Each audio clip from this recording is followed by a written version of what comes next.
Tonight we stand before a low, weathered mound near the Jordan Valley, where in the 1950s the archaeologist Kathleen Kenyon cut deep trenches through ancient earth and found something quietly astonishing.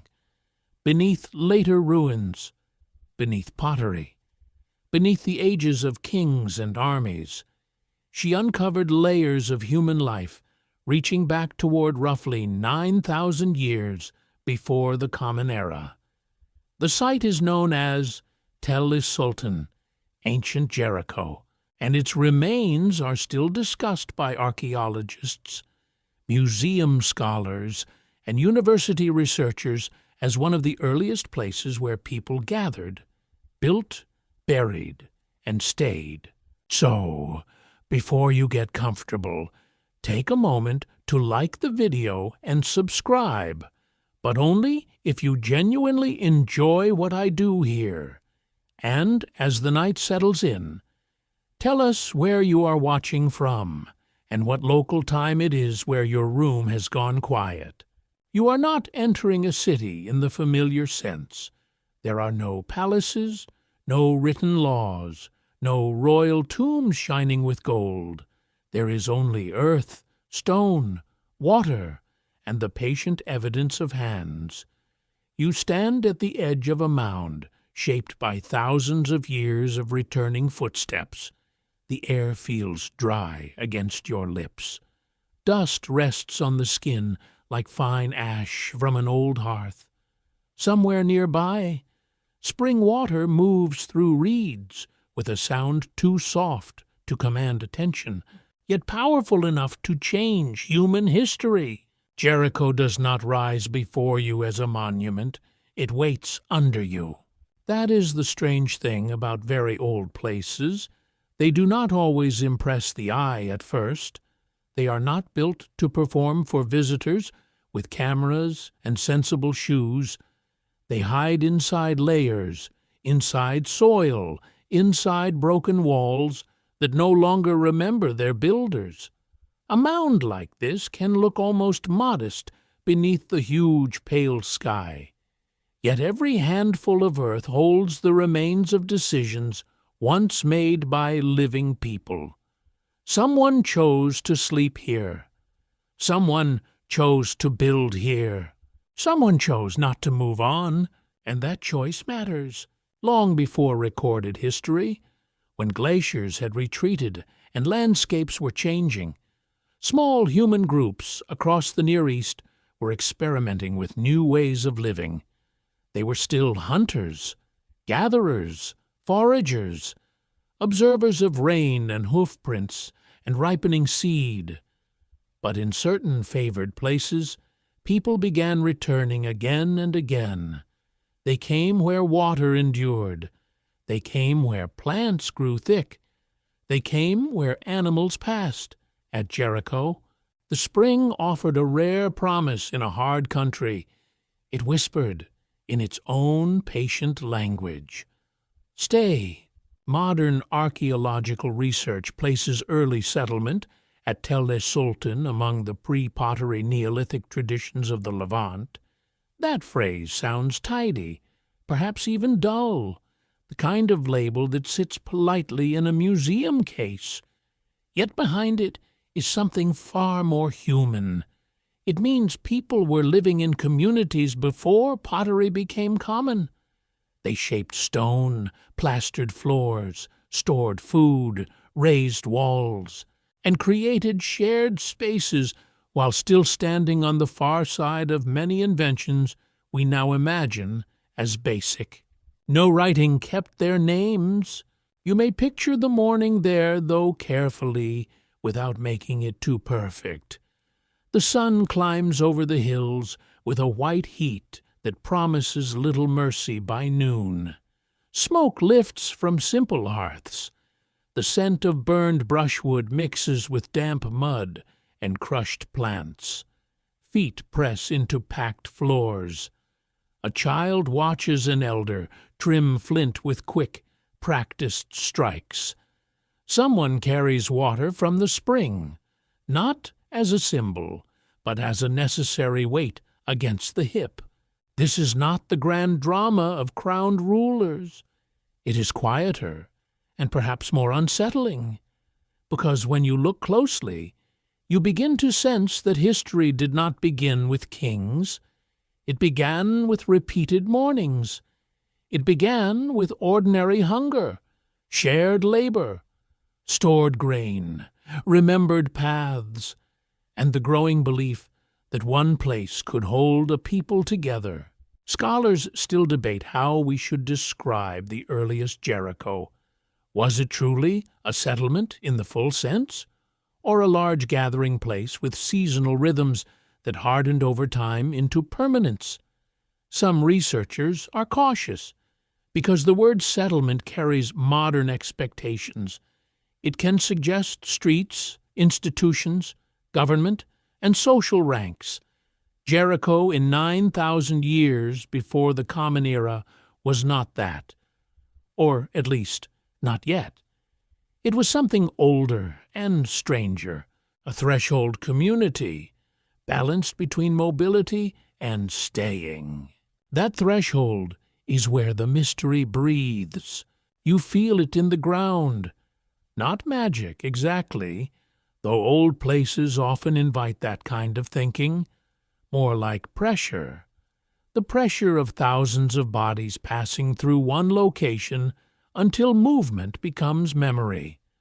The pressure of people making a different bargain with the world. Instead of following every season completely, they begin to return to fixed walls and known burials. Instead of carrying everything lightly, they begin to leave things behind. A quirky theory once suggested that Jericho's early wall may not have been only for defense, but perhaps also a protection against floods or mud flows from the nearby slopes. It is one of those details that makes the ancient world feel refreshingly practical. Not every wall is raised against a dramatic enemy. Sometimes humanity builds because water is rude, gravity is persistent, and mud has absolutely no respect for domestic planning. Still, the wall will wait. For now, you're only arriving at the mound. You are listening to the first low note of the story. The archaeological trenches open like narrow wounds in the earth, exposing pale layers of occupation. Later ages sit above earlier ones, stacked like memory. Bronze Age ruins lie over Neolithic remains. Later stories press down upon older silence.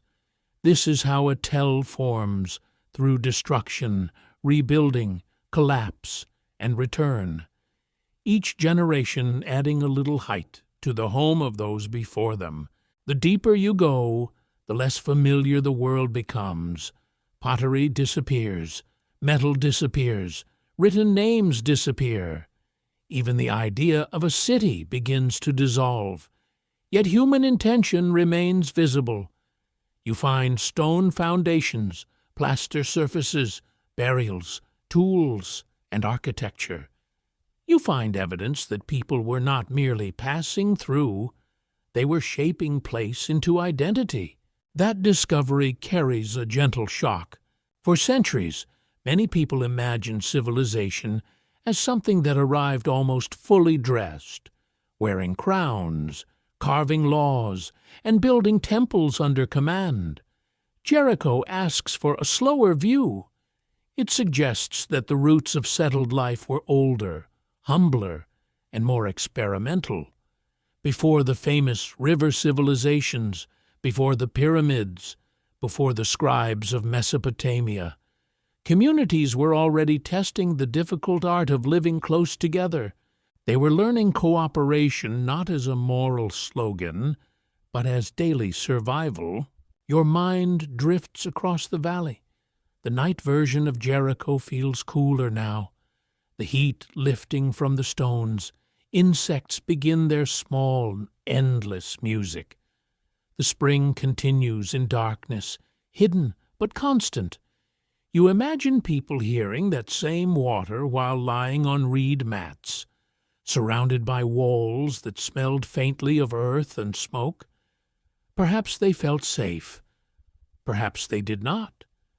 Perhaps safety itself was still being invented, one shelter at a time.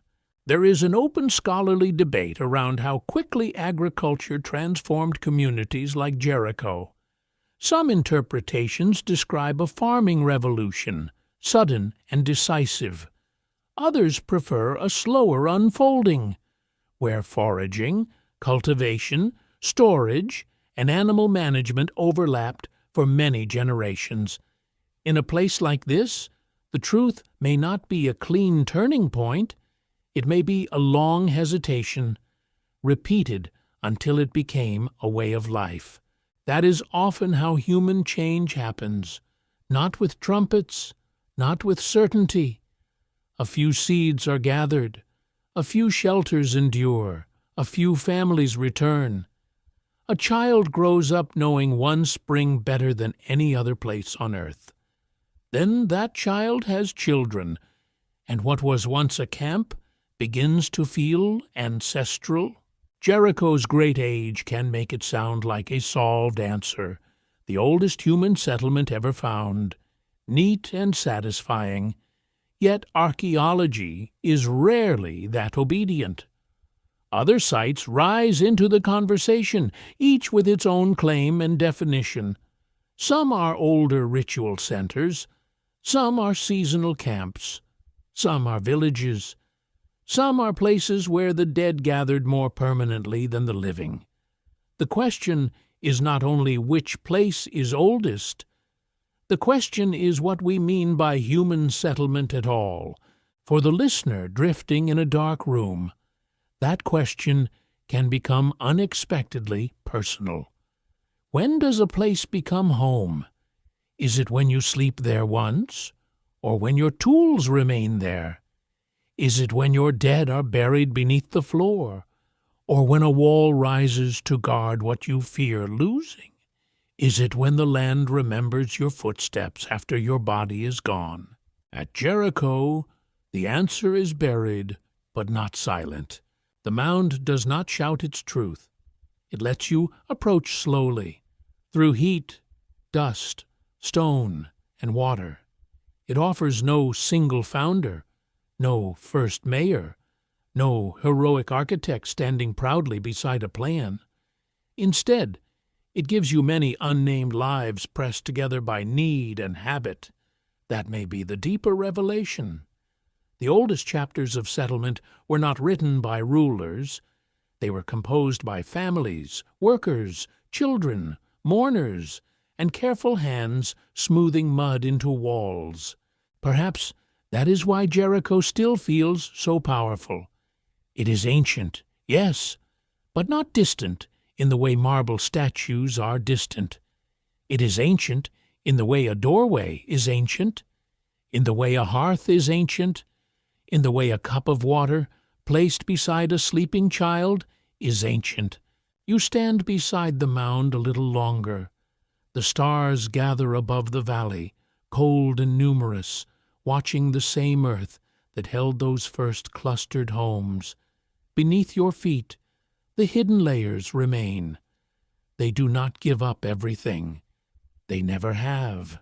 They only suggest that, long before the loud machinery of history began, humanity had already taken one of its quietest and most dangerous steps. It decided to stay. Your mind drifts toward the water first, because Jericho begins there more than anywhere else. Not with a throne, not with a temple, not with a carved proclamation, but with a spring pushing life through dry ground. Around Tel es-Sultan, the landscape can feel severe, almost stripped down to essentials. The hills rise pale and folded. The valley floor holds heat like a sealed vessel. Yet near the spring, the world changes its tone. Green reeds gather, birds move through the air. Damp earth gives off a scent that feels almost impossible after so much dust. You stand in that contrast, and the contrast explains nearly everything In a dry land, water is not scenery, it is power. It shapes movement, memory, conflict, habit, and hope. A permanent spring can hold people the way a fire holds sleepers on a cold night. It does not command them with words. It simply remains, day after day, season after season. It offers something that wandering cannot always promise. In early Jericho, that quiet reliability may have been the foundation beneath the foundations. The spring at ancient Jericho is traditionally known as a strong source of fresh water, and its flow made the oasis unusually attractive in the Jordan Valley. Archaeological surveys and environmental studies of the region have long emphasized this fact. Researchers at major universities have treated water access as central to understanding early settlement patterns in the Near East. That is not glamorous, perhaps, but history often turns on things that do not glitter. Water is the oldest architect. You can imagine the morning path from the homes toward the spring. It is not a ceremonial avenue lined with statues. It is a practical track pressed by repeated feet. The ground is cool before sunrise, then slowly warms beneath bare soles and sandals. Someone carries a skin or basket. Someone bends near the water, careful not to muddy the edge. Someone hears the small slap of liquid against a container, that ordinary sound on which an entire community depends. There's a softness here, but not ease. Oasis life is not paradise. It gathers people and animals into one limited zone, which means it also gathers tension. The same water that nourishes can become crowded. The same green growth that comforts can attract insects, grazing animals, and strangers. Even abundance, when surrounded by scarcity, needs managing. That is the small but uncomfortable truth hidden beneath the pleasant image of palms and reeds. A place like Jericho teaches you that early settlement was not simply people finding comfort. It was people negotiating limits. How much water could be drawn without ruining the source? Where should waste go? Who had access first? How close should homes stand to damp ground? And how far from danger? These questions sound modern, almost municipal, which is a ridiculous word to place beside stone tools. Yet the problems were already there, waiting under simpler names. The air thickens near the spring. You smell wet clay, crushed stems, old smoke, and the faint animal musk of creatures passing at night. There may have been gazelle in the wider region, birds in the marshy areas, and wild plants that could be gathered nearby. The oasis created a meeting point between different resources. It offered water, plant life, hunting opportunities, and a reliable location from which people could range outward. Scholars sometimes describe early communities in the Levant as living within a mosaic of environments. That image is useful. It means people did not depend on one thing alone. They read the land in pieces, hills, springs, seasonal grasses, wild cereals, animal tracks, and shaded places all mattered. Jericho's advantage was not only that it had water, it was that water sat within reach of many other useful zones. Here, stillness and movement could coexist. You may picture families returning from higher or drier land with gathered seeds, reeds, wood, or hunted meat. The spring waits at the center of their route, steady as a promise. Children learn its sound before they understand its importance. Elders know when its edges change, when sediment gathers, when plants grow thick enough to hide snakes or birds. Knowledge of the spring becomes inherited knowledge, not written down, but carried in posture, warning, habit, and glance. A quirky tidbit surrounds ancient oasis settlements in general. Some researchers have suggested that the smell of wet ground after dryness may have helped guide humans toward reliable water, just as it guides animals. The idea sounds almost too poetic, as though the earth were leaving scented instructions. But anyone who has known dry heat and sudden damp soil understands the pull. Your nose becomes a historian, and, frankly, it may have better field instincts than certain confident men with clipboards. Jericho's oasis also complicates the idea that early settlement began only with farming. A rich spring environment could support repeated occupation even before crops were fully domesticated. Wild cereals, fruits, hunted animals, and gathered plants may have combined with early cultivation practices. This is where the story becomes slower and more interesting. People were not simply hungry wanderers who suddenly discovered agriculture and settled down like sensible landlords.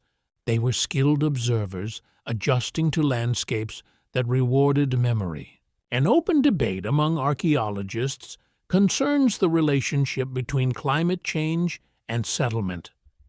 As the last ice age ended, the Near East experienced shifting rainfall, vegetation, and animal distributions. Some scholars argue that these changes encouraged people to experiment with more settled life. Others warn that local patterns were complex and cannot be reduced to one climate explanation. Jericho sits inside that uncertainty, green and stubborn, refusing to become a single cause. The spring itself does not answer. It only continues moving through stone and soil. You listen to it in the dark, and the sound becomes almost hypnotic. A narrow flow, a quiet surface, a hidden pressure from underground. It is easy to forget how radical such constancy must have felt. For people used to seasonal risk, a dependable water source was not merely useful. It changed how time could be imagined. You could plan around it. You could store beside it. You could bury loved ones near it. You could expect to return. Expectation is a powerful thing. It turns a place into a future. Near the spring, plants grow because roots can trust the ground. Humans may have done something similar. They anchored themselves where the earth seemed less likely to betray them. This does not mean life became easy or peaceful. The Neolithic world was still vulnerable to drought, sickness, injury, and conflict. But a spring allowed a different relationship with uncertainty. It made tomorrow feel slightly less invisible. You move slowly through the oasis edge. The reeds brush your legs. A bird calls from somewhere you cannot see. Heat hangs beyond the green margin, waiting with patient indifference.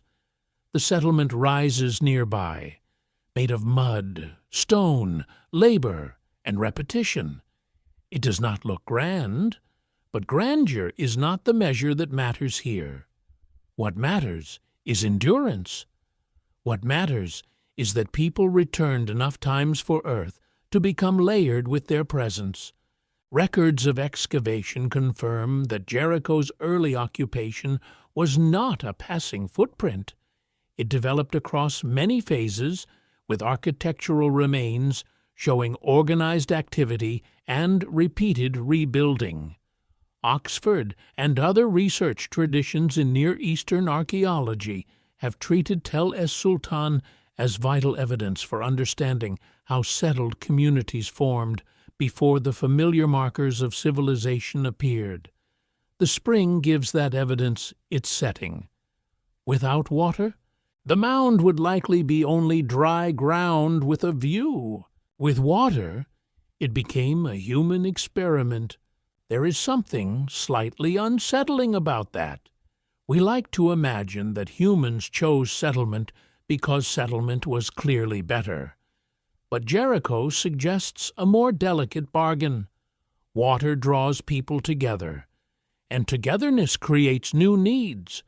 More hands can build, gather, defend, and remember. More mouths also require more planning. The oasis offers life, then quietly asks for organization in return. It gives, but it also changes those who accept. Perhaps the earliest inhabitants did not think of themselves as changing the future. They may have thought only of shade, food, family, and the next dry season. Yet by returning to the spring, by trusting it, by arranging life around it, they helped shift the human path, not all at once, not with a declaration, just through the daily choreography of filling containers, repairing walls, tending hearths, and watching children grow beside known water. You feel the night deepen over the Jordan Valley. The spring sound becomes smaller, yet more distinct. Above it, the stars seem remote, indifferent, almost painfully clear. Around it, the oasis breathes in the darkness.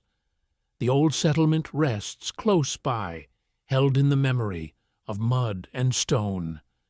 And for a moment, it seems possible that the first great secret of Jericho is not hidden in a tower or a wall. It is hidden in thirst. For a moment, it feels as though the familiar furniture of history has been quietly removed.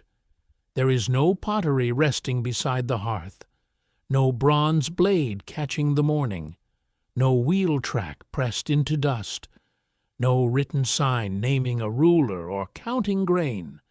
The world you enter is older than those comforts. It is a world where memory lives in hands, where skill passes from body to body, and where knowledge survives because someone watches carefully enough to learn. This is the age before pottery became common at Jericho. The phrase sounds almost empty until you begin to feel what it means. Food is stored differently. Water is carried differently. Cooking, sharing, and preserving require other solutions. Baskets, skins, wooden vessels, gourds, pits, stone-lined spaces, and plastered surfaces may do work that later clay jars perform with quiet ease. A simple pot, so ordinary in later life, is still mostly absent from this early horizon. You notice how strange absence can be. The people here are not primitive in the lazy sense often imagined by modern minds. They are technically skilled, socially alert, and deeply adapted to their landscape. They shape flint into cutting edges sharp enough to part hide, reed, meat, and plant fiber. They grind seeds with stones that remember the pressure of repeated motion. They plaster floors with care, make walls from mud and stone, and use materials with practical intelligence. Excavations at Tel es-Sultan revealed pre-pottery Neolithic levels, a major fact confirmed by archaeological work associated with Kathleen Kenyon and later research traditions. Universities such as Oxford, Yale, and Chicago have long taught Jericho as a key case in the study of early settled life before ceramics. That fact matters because it places Jericho in a very unusual human moment. People are building with intention before many later technologies enter daily use. You stand near a work area and hear stone striking stone, not loudly, not dramatically, just a patient tapping that carries through dry air. A flint core sits in one hand. The other hand directs pressure, angle, and force. Too much force ruins the edge. Too little achieves nothing. The craft requires memory inside the fingers, and the fingers have no interest in our flattering timeline of progress. They know what works. There is a gentle sarcasm here, if you allow it. Modern people sometimes panic when a phone battery falls below 20%. While these older inhabitants read stone fractures, seasonal grasses, animal behavior, and water signs without a single glowing rectangle to comfort them, one suspects they would survive a weekend without wireless access. Some of us would need emotional support and perhaps a biscuit. Still, their world is not romantic. A cut can become dangerous. A failed harvest of wild plants can mean hunger. A broken tool must be replaced by patient labor, not ordered from a warehouse by someone named Kevin. The body is fully involved in survival. Knees bend against hard floors. Shoulders carry loads. Hands crack from clay. Stone dust, plant fiber, and heat. Sleep comes after work that has weight, scent, and consequence. The ground beneath you is packed firm by use. There are hearths, perhaps shared spaces, perhaps areas where tools are made or repaired. A faint smell of ash drifts in the morning air. Ground seed releases a dry, nutty scent as stones move in circles. Children watch the adults, learning the rhythm before they know the purpose. That is how a society without writing protects itself from forgetting. Instruction is everywhere. Someone shows a child which plants cut the skin, which ones soothe it, which seeds are worth the trouble, which stones break properly. Someone teaches how to bind, scrape, twist, carry, and wait. In this world, waiting is a technology. You wait for seed heads to ripen. You wait for animals to move along known routes. You wait for plaster to set. You wait for the heat to soften before carrying water again. The absence of pottery also shapes how you imagine meals. Food is not served from painted bowls in a neat domestic scene. It may be roasted, ground, mixed, shared, stored in lined pits, or held in containers made from perishable materials that rarely survive. Archaeology sees stone and plaster more clearly than basketry, wood, hide, and fiber. The past may therefore look harder and emptier than it felt, simply because its softer materials have vanished. That is one of archaeology's quiet problems. The earth preserves some voices and swallows others. A quirky tidbit from the wider study of early Neolithic life concerns baskets. Some scholars have proposed that basketry may have influenced later pottery shapes, because clay could be pressed around woven forms or imitate their useful curves. So when pottery finally arrives, it may not be a miracle from nowhere. It may be a clay echo of older woven intelligence. The humble basket, naturally, receives fewer museum spotlights than gold masks. Very rude, but historically typical. An open scholarly discussion continues around how much labor early communities invested in shared construction before formal leadership emerged. Some researchers argue that large projects imply coordinated authority or ritual obligation. Others suggest that kinship, seasonal gathering, and practical cooperation could organize work without chiefs in the later political sense. Jericho belongs inside that question. The evidence shows cooperation, but the exact social machinery remains hidden. You may imagine people gathering stone. The pieces are not floating politely into place. They must be found, lifted, carried, arranged, and corrected. Mud must be mixed. Walls require repair. Floors must be renewed. Even a small settlement demands repeated maintenance. Staying in one place does not end labor. It changes labor into a circle. Build, use, damage, repair, rebuild. The pattern becomes a kind of breathing. The soundscape is spare but full. Flint taps, grinding stones rasp, reed mats creak, sandals scrape. Someone coughs near smoke. A bird beats its wings above the spring growth. The settlement does not roar with urban life, but it is not silent. It has the intimate noise of a place where work happens close to the body. You walk between structures and sense how different this is from later city life. There are no streets in the imperial sense, no marketplace with shouted prices, no scribes judging everyone with the tired eyes of professional record-keepers. Yet there is order. There are repeated building forms. There are boundaries between inside and outside. There are patterns of use. Society is present before bureaucracy arrives to take credit for it. That may be one of the hidden truths Jericho offers. Civilization was not born when someone invented paperwork, though paperwork later became extremely proud of itself. Human community had already learned to organize space, labor, food, death, and memory. It had already begun to thicken around place. The roots were earthy, practical, and old. You feel the heat lifting from the ground as the day grows. A worker bends over a plaster surface, smoothing it with care. Another returns with plant fibers bundled under one arm. A young person studies a blade edge, trying to see what an older hand sees instantly.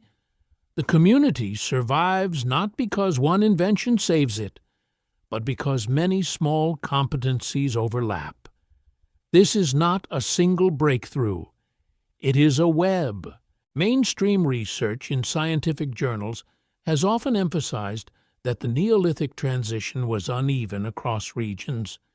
Jericho fits that broader understanding. Here, settled architecture, foraging traditions, early cultivation, and tool specialization may exist together, not as contradictions, but as companions. Human history does not always march neatly from one stage to another. Sometimes it wanders, circles, tests, fails, and tries again with better plaster. The idea is oddly comforting. It means humanity was never as tidy as charts suggest. People did not wake one morning and become modern. They experimented while still afraid, still hungry, still clever, still bound to weather. They made choices without knowing which ones later centuries would call revolutionary. They simply lived inside their own present, as you do inside yours. And so, before pottery, before cities, before written names, you find not emptiness, but concentration. The concentration of hands learning matter. The concentration of memory held in repeated acts. The concentration of a community discovering that a place can be worked, repaired, trusted, and inherited. The old mound keeps these traces close. Stone tools remain where softer things have gone. Floors endure where voices have dissolved. The missing pottery does not make the people less real.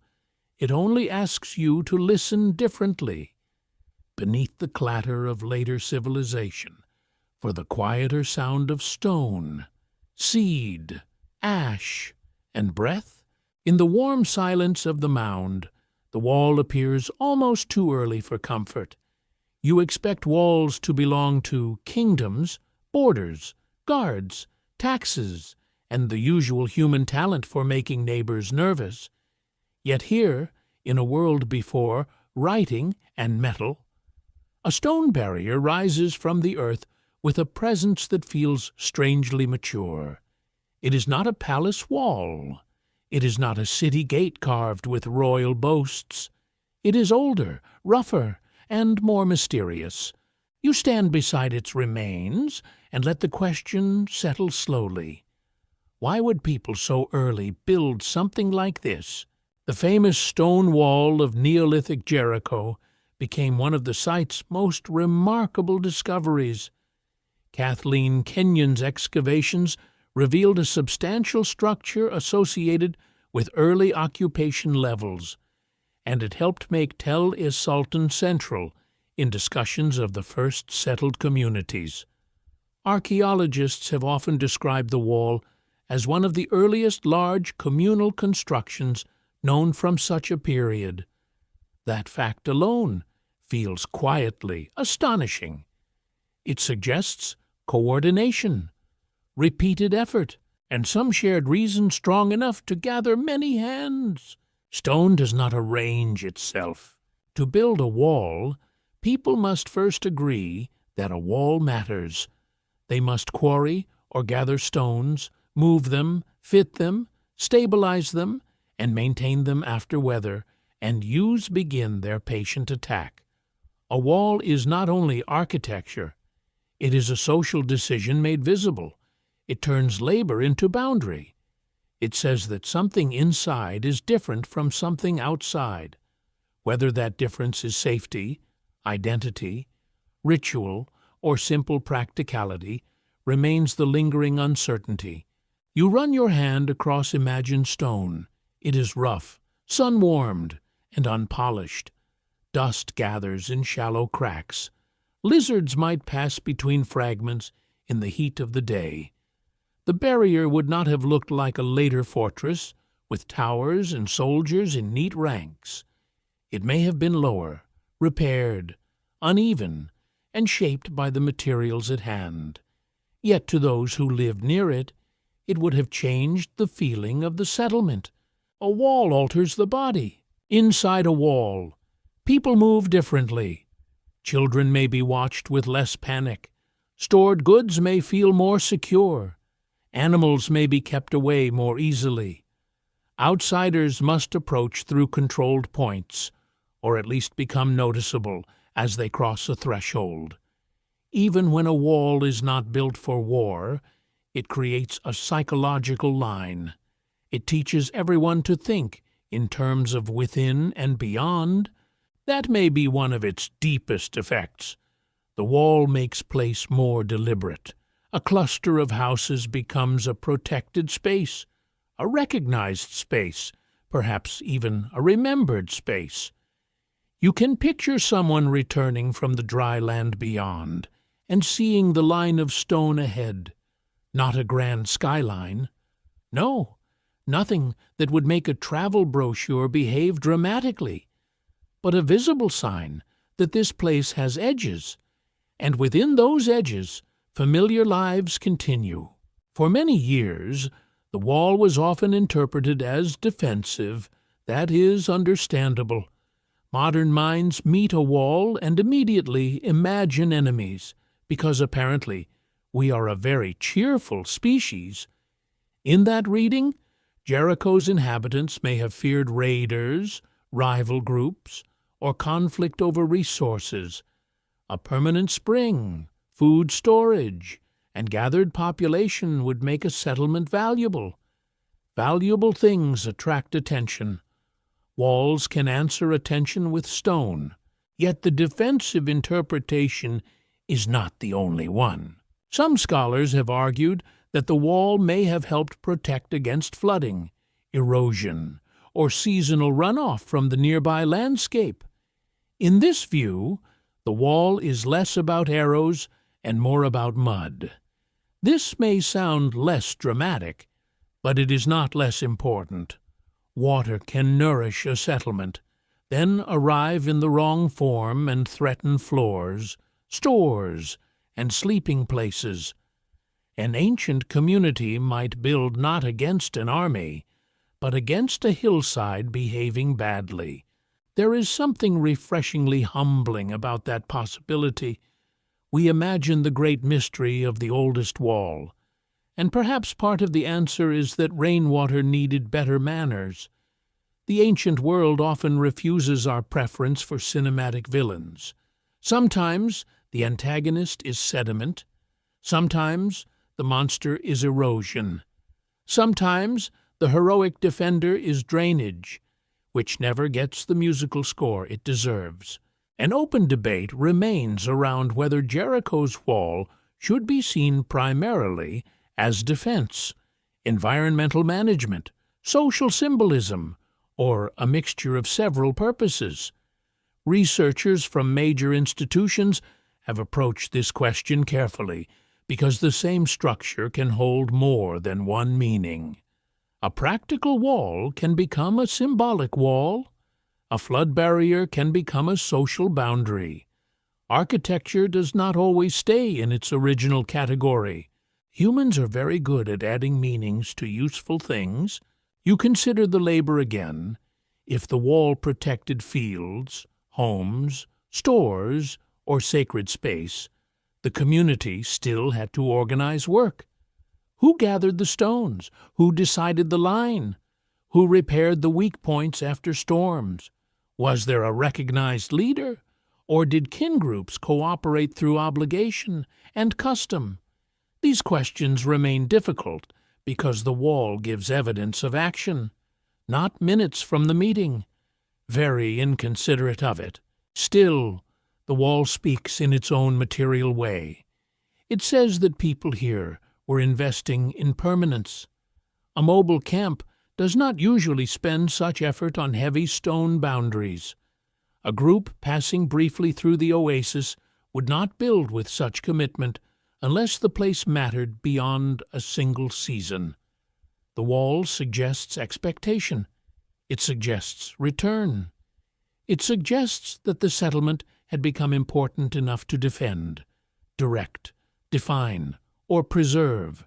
You hear work beginning in the cool hours, stones knock together, voices call across a short distance, dust rises under feet. Someone laughs at a mistake, perhaps because even ancient construction sites surely had that one person who knew exactly how everyone else should be lifting. A line slowly grows along the earth. Hands become sore, backs ache. Water must be carried to workers. Food must be shared. The wall is made not only of stone, but of coordination. That is the hidden structure beneath the visible one. Mainstream historical fact places Jericho within a wider pattern of early Neolithic communal architecture in the Levant, though its wall remains especially famous because of its age and scale. Research in Near Eastern archaeology has repeatedly used the site to ask how social cooperation developed before states. This is important. The wall appears before kings can command it, before scribes can count the workers, before official history can make one man look responsible for everyone else's effort. Perhaps that makes it more moving. The wall belongs to no named ruler. No inscription declares victory. No sculpted prisoner kneels beneath a triumphant monarch. The people who built it remain anonymous, yet their collective action is still visible after thousands of years. In later history, power often steals the spotlight from labor. Here, labor is almost all that remains. You stand inside the imagined settlement and look outward. Beyond the wall, the valley stretches under bright sky. There are open spaces, animal paths, dry slopes, and distant movement. Inside, there are homes, hearths, stored materials, children, tools, and burials. The wall may not fully separate safety from danger, but it gives the mind a shape for that hope. It says, "Here is where we gather. Here is where we repair. Here is where our people sleep." A quirky fringe idea sometimes claims the wall was built for astronomical or ritual alignment, part of a hidden sacred geometry. Most archaeologists treat such claims with caution, since stones can attract imaginative mathematics faster than a tourist attracts sunburn. Still, it reminds you that ancient structures often inspire symbolic readings because they feel too early, too deliberate, too suggestive to be merely practical. The trick is to wonder without floating away from the evidence.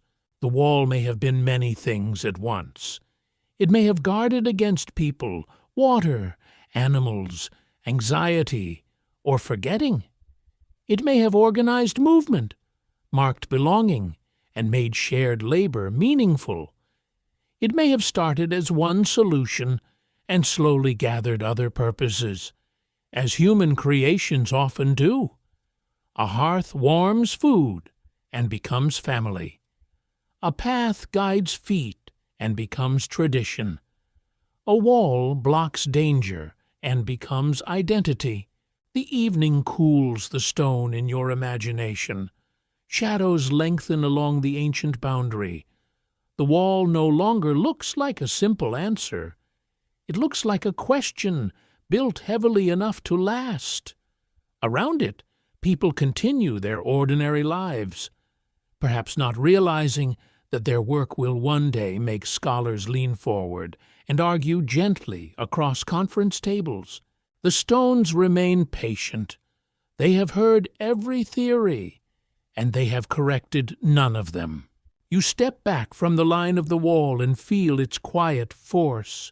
Before kingdoms, before written borders, before armies marched under banners, human beings at Jericho learned to mark and protect a shared space, whether against enemies, water, animals, or the fear of losing what they had gathered. They made an edge in the world, and once an edge exists, the inside begins to matter differently. The tower waits in the earth like a thought no one has fully translated. You approach it slowly, through the imagined trench, where soil walls rise on either side and the light falls in a narrow sheet. It is not a tower in the later heroic sense. No banners fly from it, no watchman leans on a spear at its top, yet its remains have a gravity that feels almost ceremonial, as though the settlement placed a secret into stone and forgot to leave the key. The structure at early Jericho is one of the most striking discoveries from the site. It was built of stone, set near the ancient wall, and contained an internal staircase. Archaeologists have estimated that it once rose several meters high, making it a remarkable construction for a community so early in settled life. Researchers connected with British and American archaeological traditions have treated it as a major example of pre-pottery Neolithic communal architecture. That fact alone is enough to make the mind pause. A staircase changes everything.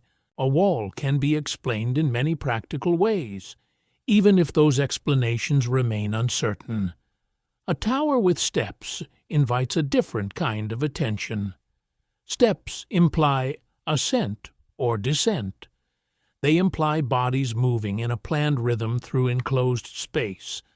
Someone decided not only to build upward, but also to create a passage within the mass of stone. That decision required design, labor, and a sense of purpose more complex than simple piling. You imagine the staircase in half-shadow. The stones feel cool beneath the hand. Dust lies in corners where feet once passed. The air grows close, heavy with earth and old stillness. Even in imagination, the interior seems to quiet your breathing. A person climbing those steps would feel the stone around them, the body narrowing into passage, the sky waiting above like a withheld answer. Why build it? Some archaeologists once suggested the tower served a defensive function, perhaps connected with watching or strengthening the wall. That interpretation has a certain sensible charm. Towers and walls are familiar partners in later history. If there is a wall, the mind adds a lookout almost automatically, like placing a hat on a man already outdoors. Yet the tower's form and early date complicate that easy picture. It may not have been suited to the kind of military role later towers performed, Other scholars have proposed that the tower had ritual or symbolic meaning. Perhaps it marked communal identity. Perhaps it focused attention during gatherings. Perhaps it related to the sun, the landscape, the dead, or the inner life of the settlement. These interpretations remain cautious when they are responsible, because ritual is a tempting word.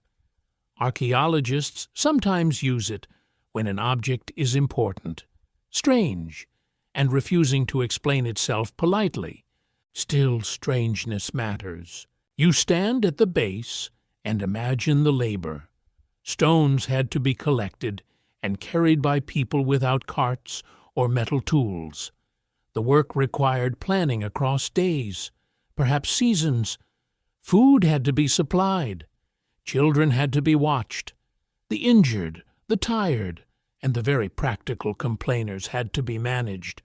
One can assume there was at least one ancient voice saying the tower was unnecessary, too expensive, poorly located, and not how they did it in the old days. Human nature is not a recent invention. The tower suggests that early Jericho had the ability to concentrate effort on a structure beyond ordinary domestic need. A house shelters a family. A hearth cooks food. A storage pit protects grain or gathered plants. But a tower is different. It seems to belong to the community as a whole. It draws many bodies into one project, then remains as a visible result of shared action. Whether useful, symbolic, or both, it would have changed how people understood their settlement. A mainstream fact from research on early Neolithic architecture is that communal building appears before the rise of formal states. Studies discussed in major academic circles, including work associated with universities such as Harvard, Oxford, and Chicago, have emphasized that organized labor did not require kingship in its later form. Jericho's tower stands inside that important realization. Cooperation is older than bureaucracy. Humans were arranging serious projects before anyone invented the pleasure of administrative paperwork. The interior staircase has inspired one especially intriguing scholarly idea. Some researchers have suggested that the tower may relate to celestial events, perhaps the setting sun near the summer solstice casting shadows against the nearby mountains. This theory is debated, and not all specialists accept it. Yet it shows how the tower draws the mind toward sky and season. A structure built upward at an ancient settlement naturally encourages questions about what people watched above them. You lift your gaze toward the horizon. The Judean hills take shape in the distance, their outlines hard under evening light. The sun lowers slowly, turning stone and dust into amber. Shadows lengthen across the settlement. For people without written calendars, the sky was not decoration. It was a clock, a warning, a promise, and a vast repeating pattern. If the tower helped mark time, then it belonged to survival as much as wonder. An open debate continues over whether the tower should be understood as defensive, ritual, astronomical, social, or architectural in purpose. The debate remains open because evidence can support more than one reading, while never fully obeying any single one. That is the delicate frustration of deep prehistory. The stones are present, the intentions are gone. Between them lies the space where interpretation must move carefully. Like a hand feeling through darkness, the tower also invites a more intimate possibility. Perhaps it helped people feel that their settlement was more than a scatter of houses. Perhaps it gave the community a center, a shared object of pride, fear, or memory. People living close together need more than food and walls. They need stories about why they are together. They need visible forms that make togetherness feel real. A tower can do that. It rises from labor and returns meaning to those who labored. You hear the settlement at dusk, grinding stones slow, smoke thickens above hearths. Someone calls a child indoors. The spring continues its quiet work beyond the houses. Against this ordinary background, the tower stands with a different presence. It is not domestic. It does not curl softly around sleep. It draws the eye upward or inward, depending on where you stand. It asks people to notice it, and perhaps to notice themselves around it. A quirky fringe tidbit claims the tower was built by survivors of an even older lost culture, as though every impressive ancient stone must come with a secret civilization hiding just off stage. It is a romantic idea, but archaeology asks for firmer ground. The more interesting possibility may be less dramatic and more profound. Ordinary Neolithic people, without cities or kings, were capable of extraordinary coordination. No lost empire is required. The unsettling truth is that the builders were already enough. That thought lingers. It is easy to underestimate people because they lived before familiar inventions. Yet the tower refuses that habit. It shows planning, strength, patience, and imagination. It asks you to see early settlers not as rough figures waiting for history to begin, but as makers of their own complicated world. Their tools were stone, but their social life was not simple. Their houses were earthen, but their ambitions may have reached beyond shelter. You descend in thought again, step by step, into the tower's inner darkness. The air feels cooler. The stones close around you. Above, a small opening of light suggests sky, season, or watchfulness. Below, the earth holds the bodies, floors, and hearths of a community learning how to remain. There is no inscription to guide you. No carved sentence explains whether fear, ritual, pride, or calculation shape the design. Perhaps that silence is why the tower still feels alive. It does not settle into one category. It resists being made safe by explanation. It stands at the meeting place of labor and mystery, where practical hands may have built something that became more than practical. In that sense, the tower belongs to the deepest human pattern. We build for need, then discover meaning inside what we have built. We raise stone against danger, then see identity in its shadow.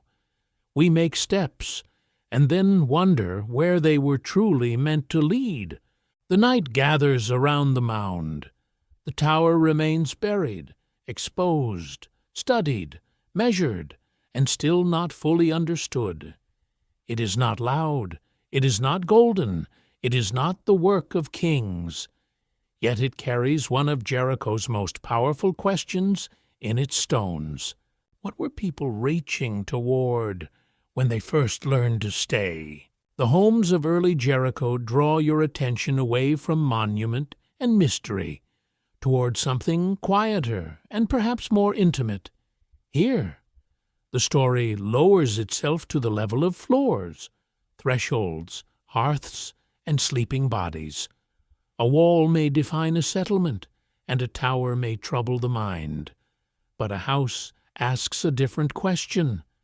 How did people wake, eat, argue, heal, remember, and rest inside one of the oldest settled places on earth?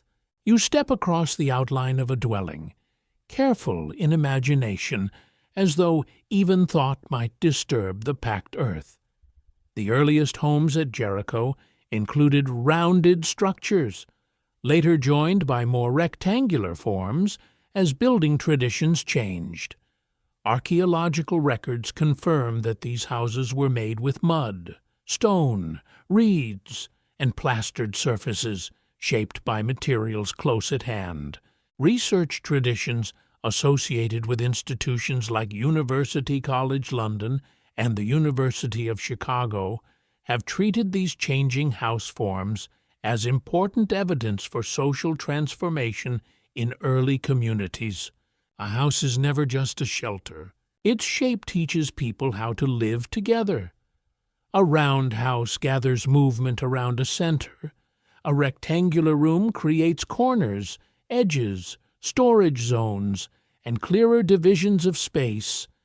These details may sound small, but they can change daily life.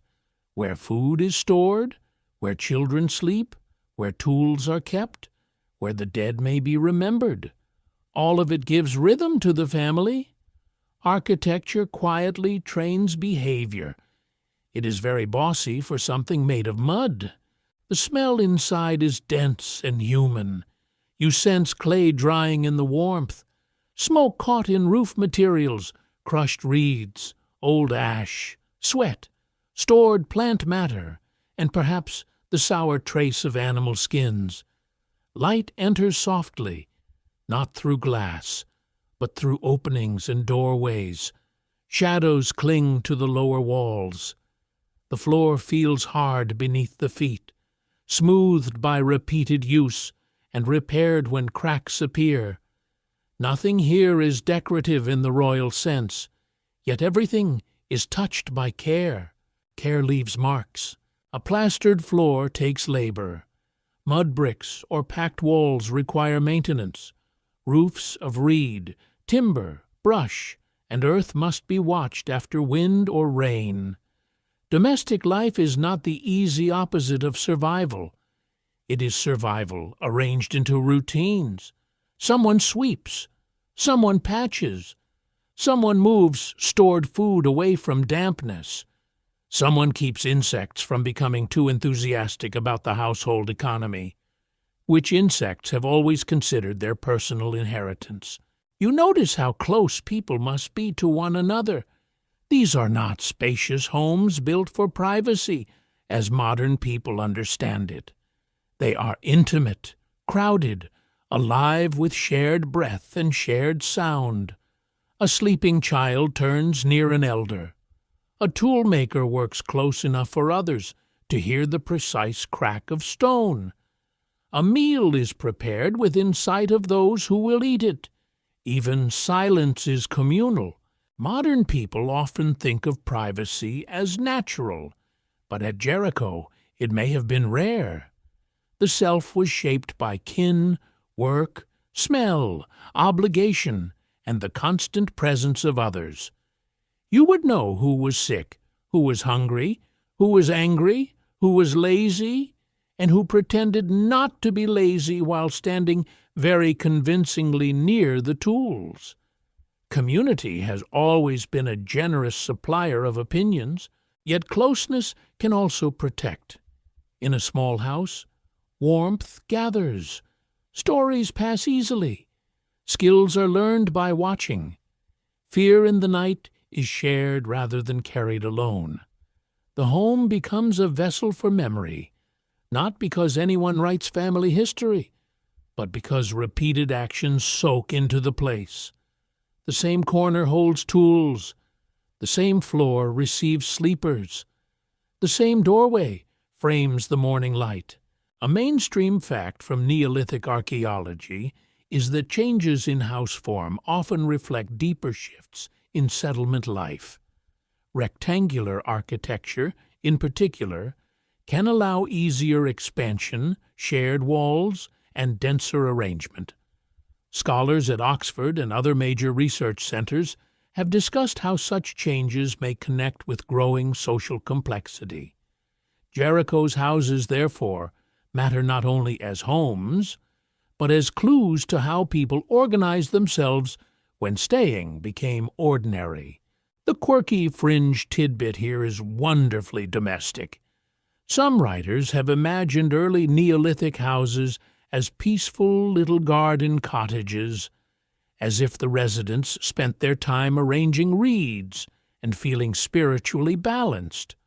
Archaeology, is less sentimental. Floors had to be cleaned.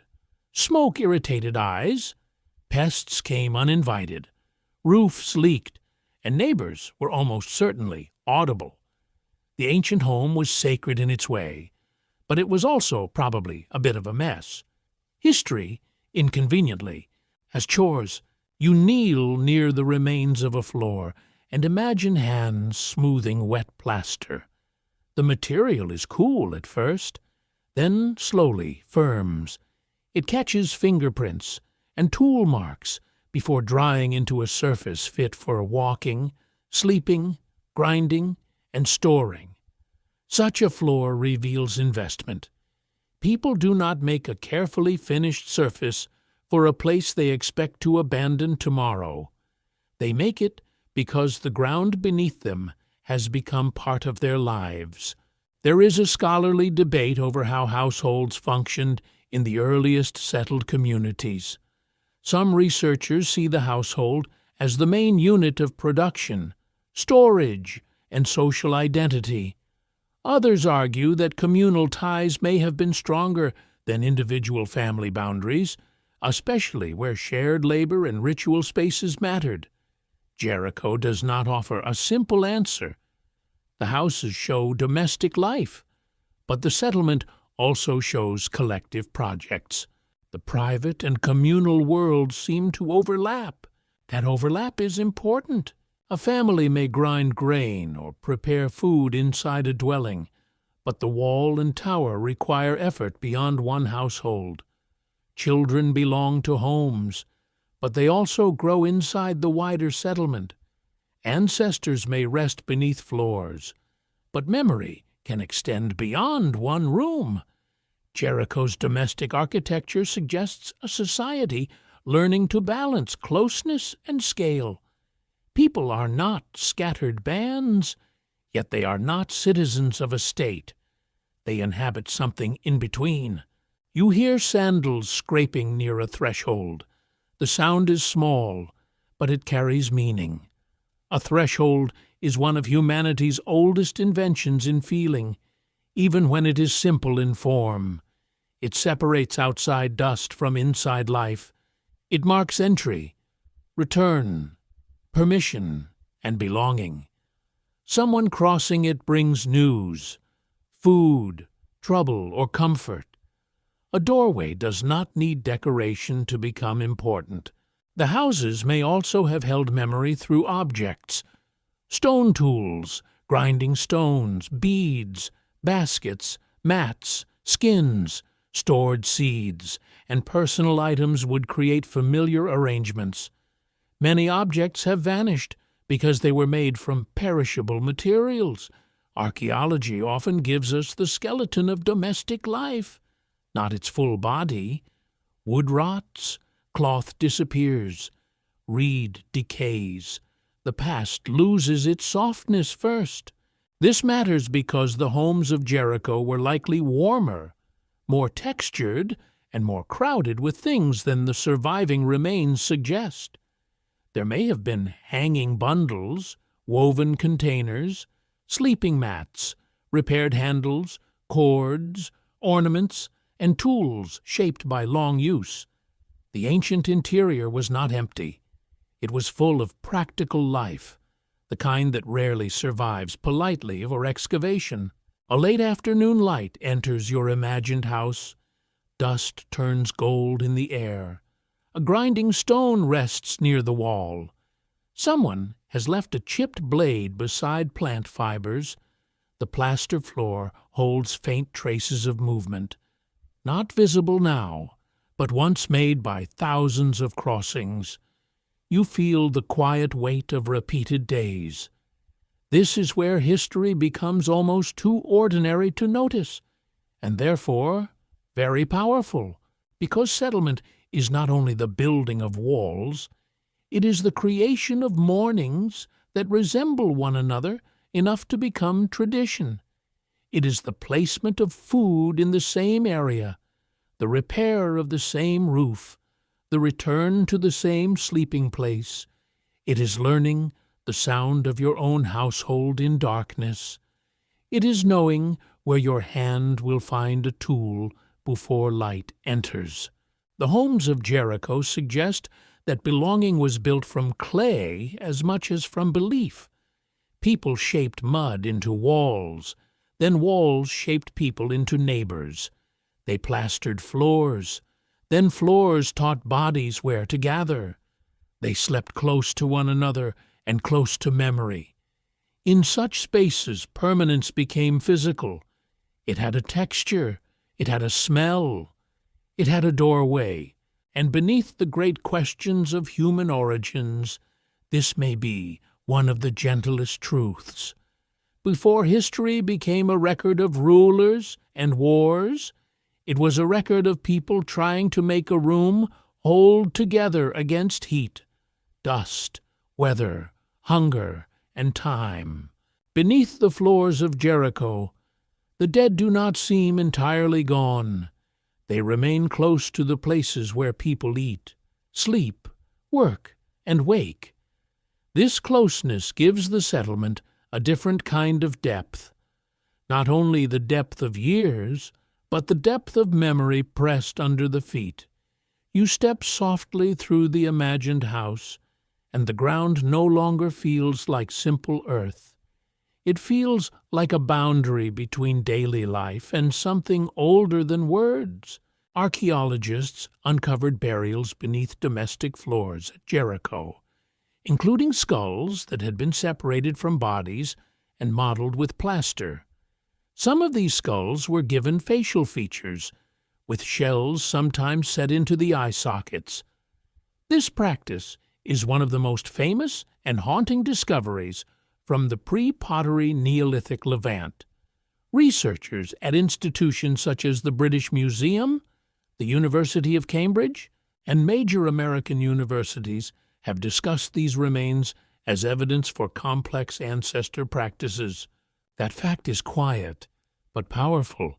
You imagine a family moving through a room where an ancestor rests beneath the floor.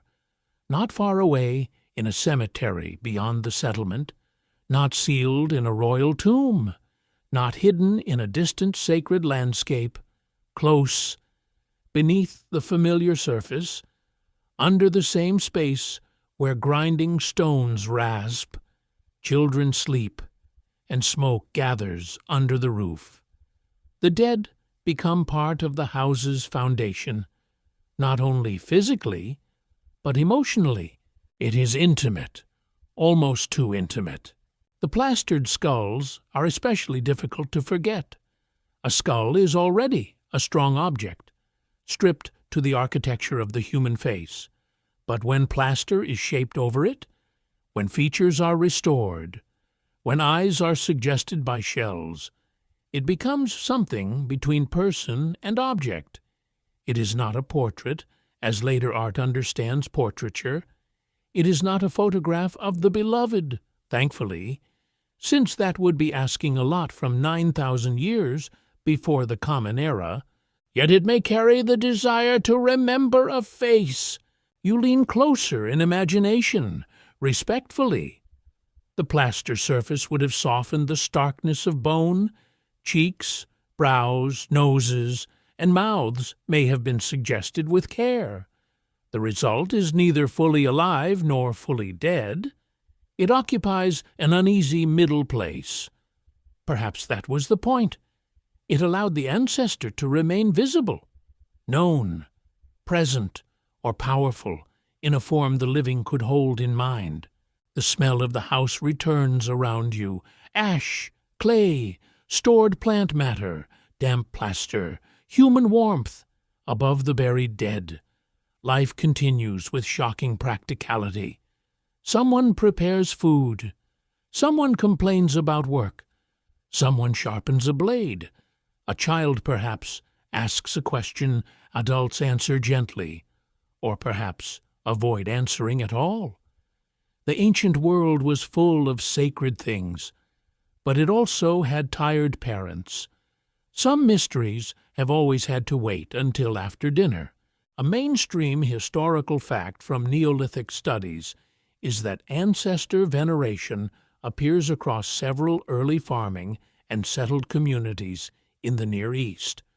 Jericho is among the most famous examples because the plastered skulls are so visually striking. Scholars have interpreted the practice as a sign that lineage, memory, household identity, or claims to place may have mattered deeply. The dead may have helped the living say, "This is our home, and our people belong here."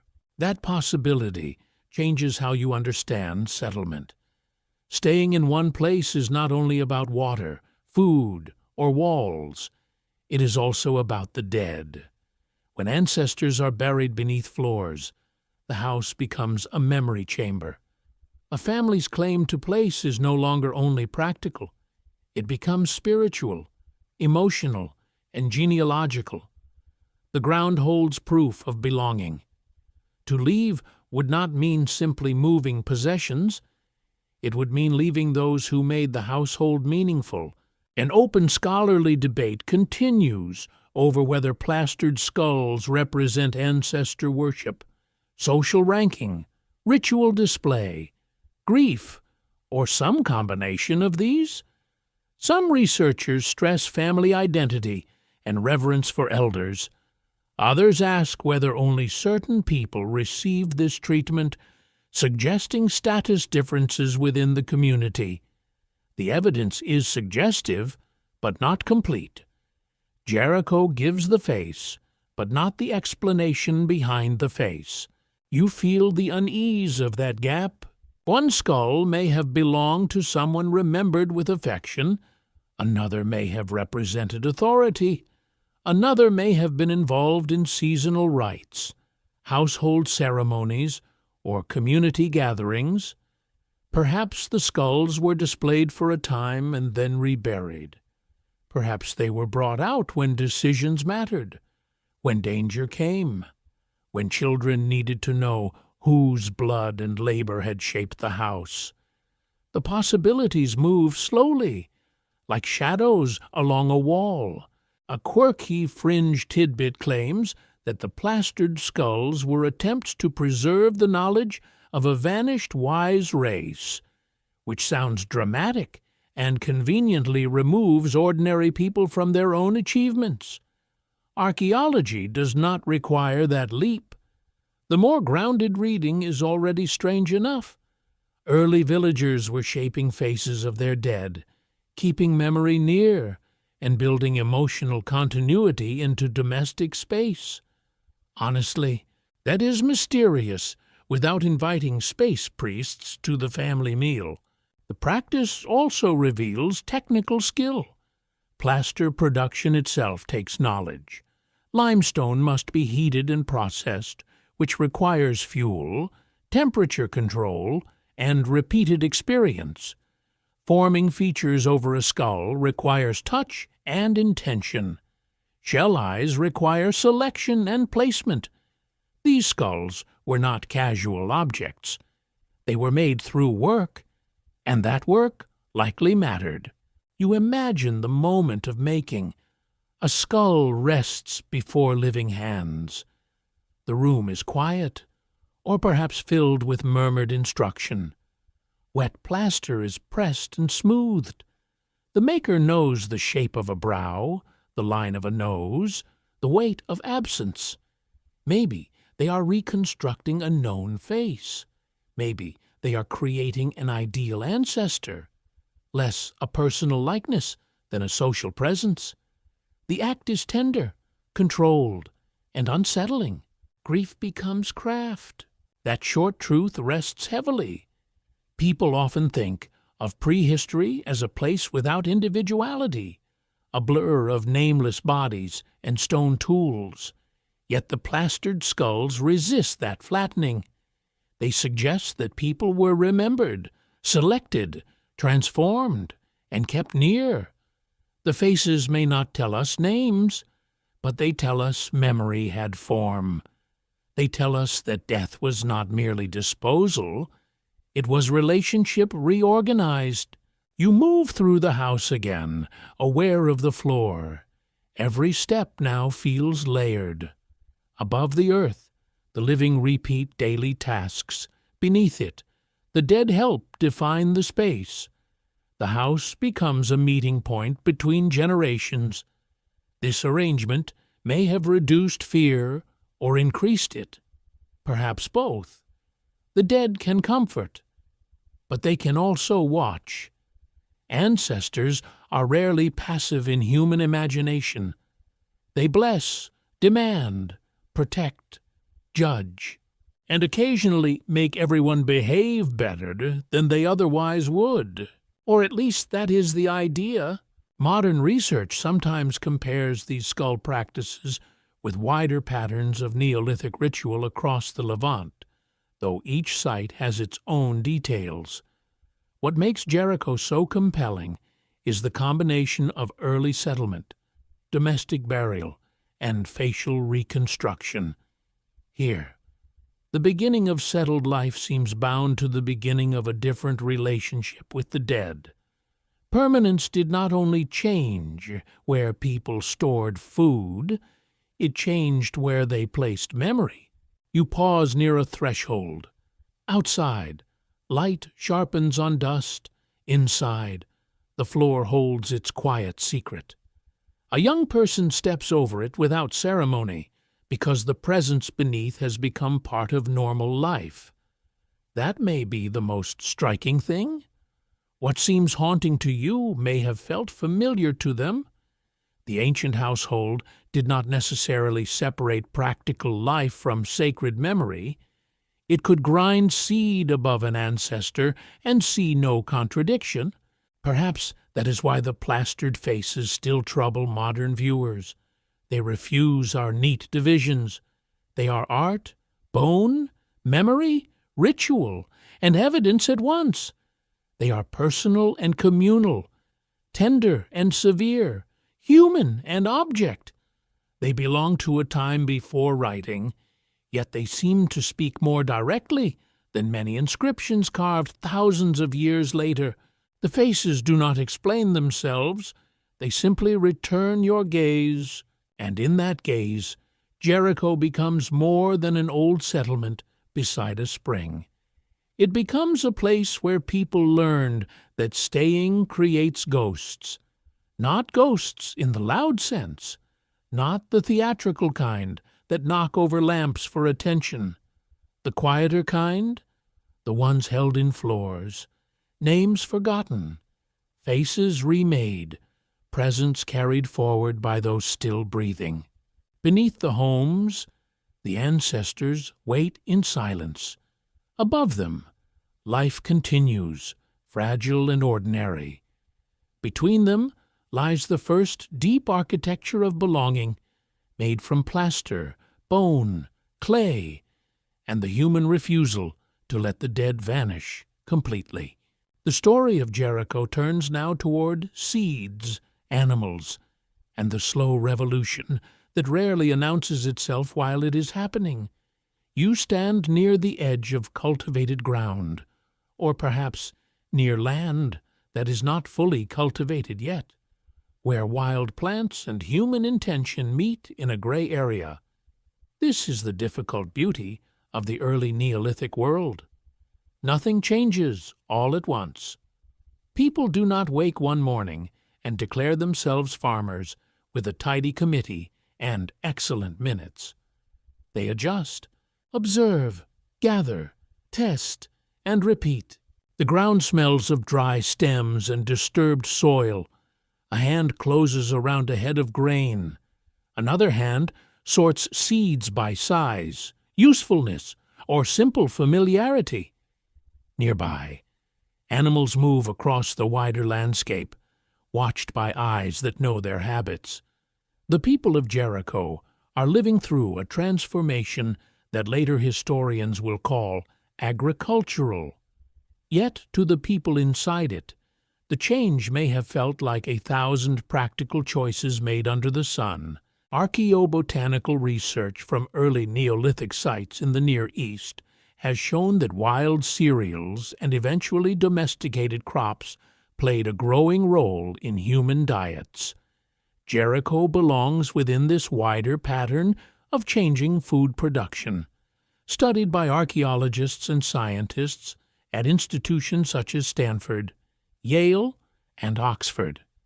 The main historical fact is clear enough. Around this broad period, communities in the Levant were increasingly managing plants and animals in ways that would reshape human life, but the details remain wonderfully untidy. You see no neat farm with straight rows stretching toward the horizon. That image belongs to later agricultural worlds, and frankly, to people who enjoy making landscapes behave. Here, plant use may be mixed, experimental, and partly dependent on wild stands of cereal grasses. Some patches might be encouraged. Some seeds might be stored for planting. Some harvests might be gathered from places known for generations. The boundary between foraging and farming is not a fence. It is a long, dusty slope. This matters because words can mislead. Hunter, gatherer, farmer, herder. These labels help organize thought, but ancient life did not always respect them. A family might gather wild fruits, hunt gazelle, tend early crops, store seeds, and watch animals across the same seasonal cycle. Jericho's people were not choosing between two modern categories. They were weaving options together in order to survive. You can hear the grinding stones again. Their sound is deeper now, connected to food transformation. Seeds are not simply collected and eaten. They are processed, crushed, mixed, heated, shared, and stored. The work is repetitive, and repetition changes bodies. Shoulders bend, wrists strengthen. Dust clings to fingers. Fine particles drift into breath. A meal begins long before anyone tastes it. Food is labor wearing a pleasant disguise. The storage of plant foods may have encouraged longer stays and tighter planning. A stored seed is not only nutrition, it is a decision about the future. It says that tomorrow matters. It says that the group expects to remain, return, or at least protect what has been gathered. Storage also creates risk, because anything worth storing is worth stealing, spoiling, guarding, dividing, and arguing about. Civilization, in one unflattering sense, begins when someone asks, "Who finished the grain?" There is gentle comedy in that, but also truth. Food surplus is never only abundance. It creates responsibility and tension. Who gathers? Who grinds? Who receives first? What is saved? What is planted?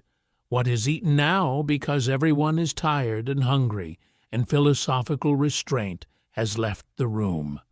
Early Jericho may have faced these questions without writing them down.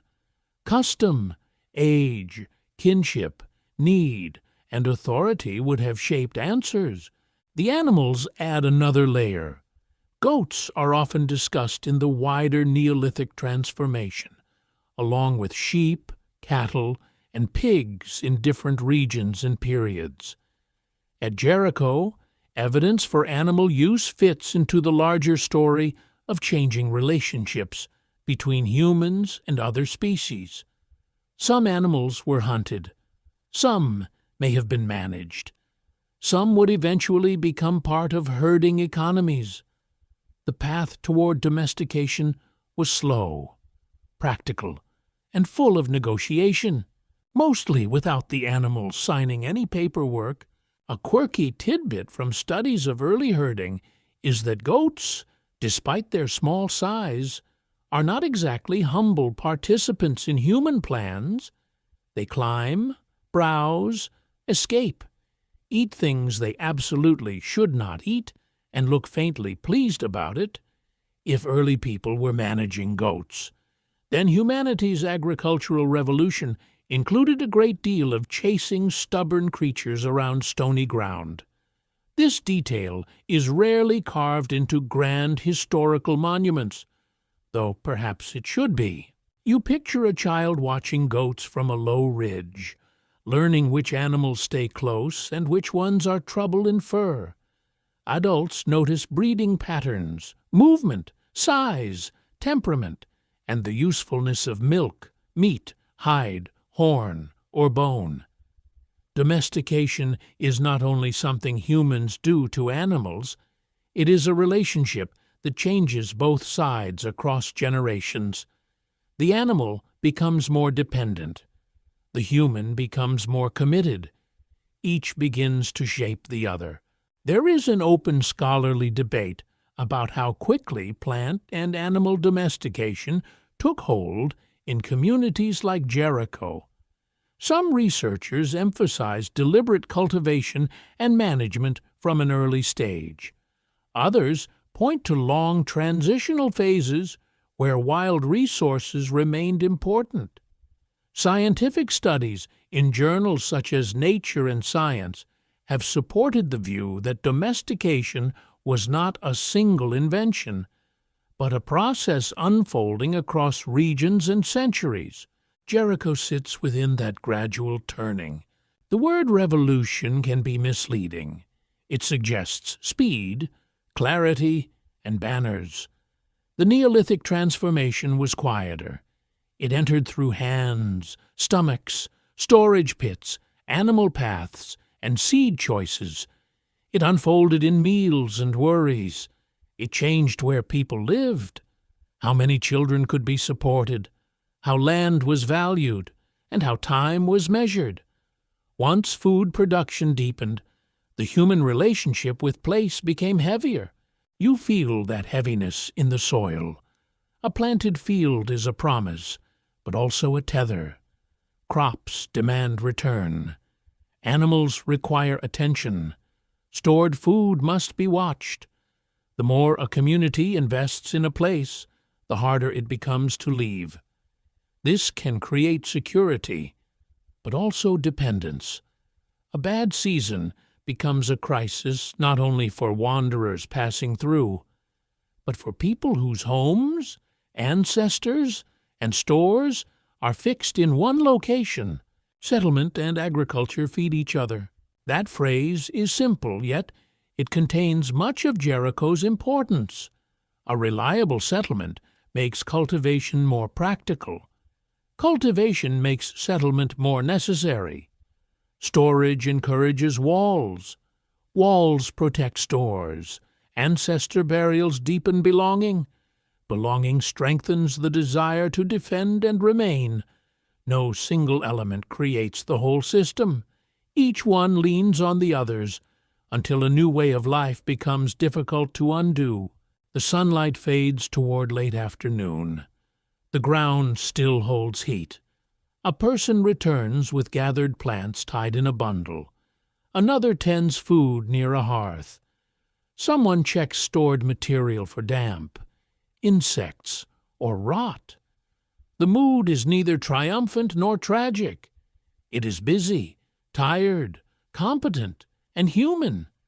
Change is happening, but no one pauses dramatically to name it for future documentaries. Very inconsiderate, but authentic. The mainstream fact remains steady beneath the scene. Jericho's early community belonged to one of the great turning points in human history, when settled life and food management became increasingly bound together. Yet the mystery lies in the lived experience. Did people feel freer because food could be stored, or more trapped because stored food needed protection? Did farming seem like progress, necessity, compromise, or simply work? The evidence cannot fully answer. Perhaps the people of Jericho did not think in such grand terms. They thought of the next harvest, the next birth, the next illness, the next dry spell, the next animal lost among rocks. They knew the taste of ground seed, the weight of water, the stubborn pull of roots, and the sound of hooves moving beyond the settlement. Their revolution was not abstract. It was edible, breakable, tiring, and alive. As darkness settles over the fields and paths, the spring continues to murmur behind the homes. Seeds wait in storage, animals shift in the distance. The community rests inside a world it is slowly changing, while being changed in return. That is the quiet force of Jericho. It shows humanity not conquering nature in a single proud gesture, but entering a long bargain with plants, animals, soil, water, and time, and every bargain leaves a mark. Beyond the houses and fields, the world opens into paths that are older than roads. You follow them in your mind across dry slopes, stony passes, river crossings, salt flats, and distant ridges where the air thins and the horizon seems to retreat. Jericho may feel ancient and enclosed when you stand among its walls, but no early settlement lives entirely alone. Even in deep prehistory, people carried things, stories, habits, and rumors across surprising distances. The first trade routes were not roads in the later sense. No paved surface stretched across the land. No official caravan station waited with rules, fees, and someone deeply committed to making travel less pleasant. Instead, there were remembered ways. Tracks followed water, grazing, shade, and safe passage. They bent around danger and returned to places where people knew what could be found. Movement had memory, just as settlement did. You imagine a traveler approaching Jericho with a small bundle. Perhaps it contains obsidian, shells, colored stone, worked flint, salt, dried materials, or something wrapped because it matters. The bundle is not large, yet it carries distance. An object from far away changes the feeling of a room. It tells everyone that the world extends beyond the visible hills. It brings unfamiliar textures into familiar hands. Obsidian is one of the most important clues in this ancient web. The glossy volcanic glass did not naturally occur at Jericho, yet obsidian artifacts from Neolithic sites across the Near East show that material moved over long distances. Studies by archaeologists and geochemists, including researchers from major American universities, have used chemical sourcing to trace obsidian back to volcanic regions. That mainstream fact reveals something profound. Early communities were connected before empires, merchants, coins, or written contracts. The stone itself is beautiful. It catches light like black water. When struck properly, it breaks into edges sharper than ordinary stone. To hold it is to hold both usefulness and wonder. A small obsidian blade arriving at Jericho may have been valued for cutting, but also for its dark shine and distant origin. It would carry the prestige of elsewhere. Humans have always been vulnerable to impressive imports. Some weaknesses are very old. Shells also traveled. Marine shells found at inland sites suggest contact with coastal regions or exchange through intermediate groups. A shell in the Jordan Valley is not merely decoration. It is geography made portable. It carries the memory of a sea that some people in Jericho may never have seen.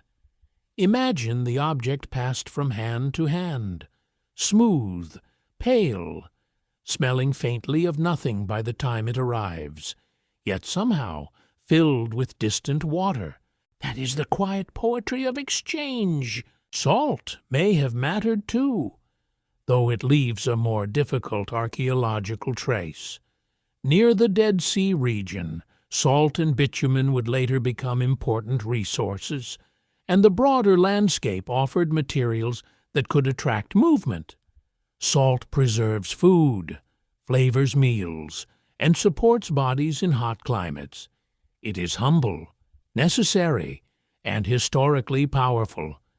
If salt spoke, it would probably be insufferably proud. And honestly, it would have a point. Trade in this early world should not be imagined as shopping. There are no stalls neatly labeled with prices. Exchange may happen through visiting, kinship, gifting, obligation, seasonal meetings, marriage ties, ritual gatherings, and carefully maintained friendships. A person gives a blade, receives shells, offers food, shares news, arranges a future visit. Value is not always measured in quantity. It may be measured in trust. Trust is difficult without writing. Yet people managed it through memory, reputation, and relationship. A reliable exchange partner becomes part of a social landscape. A dishonest one becomes a story told with narrowed eyes. Goods move because people move, and people move because relationships make movement meaningful. Jericho's place near water and routes through the Jordan Valley may have allowed it to function as a gathering point within a wider network. You hear the sounds of arrival, footsteps on gravel, a dog perhaps barking near the edge of the settlement, if dogs are part of the scene. Voices rise in greeting, cautious at first, then warmer. A bundle is opened, stone gleams in the light. A bead rolls briefly across a floor and is caught by a child before some adult makes the universal ancient sound of mild alarm. Certain tones of parenting require no translation. An open scholarly debate surrounds how to describe early exchange systems. Some researchers speak of trade, while others prefer terms like interaction networks, because trade may imply markets and specialists that did not yet exist. The debate is not just about words. It shapes how we imagine the people involved. Were they merchants in an early form, visiting kin, ritual travelers, skilled craft workers, or ordinary people carrying valued objects along social routes? Jericho does not answer neatly. The evidence, however, points toward connection. A settlement that holds rare materials from far away is not sealed inside itself. It participates in a larger world. This matters because very early, settled life can otherwise be imagined as inward and isolated, with people huddled around water and suspiciously eyeing the horizon. Some suspicion was probably wise, but the archaeological record suggests movement, contact, and curiosity. People stayed, yet things traveled. Permanence did not end mobility. It reorganized it. This is a subtle shift in the human story. When groups are fully mobile, possessions must remain limited. Heavy things are costly. In settled life, objects can accumulate. Special items can be stored, displayed, inherited, and buried. A shell from the coast can remain in a house. A blade of obsidian can be kept until needed. Exchange goods become part of domestic memory. Not only travel equipment, Jericho's connections may also have carried ideas, building techniques, tool styles, seed knowledge, ritual practices, and stories can move with people as easily as objects, sometimes more easily. A visitor may bring a new way to shape a blade, smooth plaster, arrange a burial, or interpret a season. No object survives from that conversation, yet the idea may settle into the community and become local over time. Ideas are the lightest cargo. A quirky fringe idea imagines Jericho as a central hub of a hidden global civilization, which is rather ambitious for a settlement still solving the eternal problem of mud, grain, and goats. The archaeological evidence does not support such a vast claim, yet the more modest reality is impressive enough. Early Jericho belonged to regional networks that stretched beyond immediate survival. Its people were not cut off. They lived in a world of contact. You picture evening after travelers arrive. Food is shared. Small objects are examined. News moves faster than any artifact.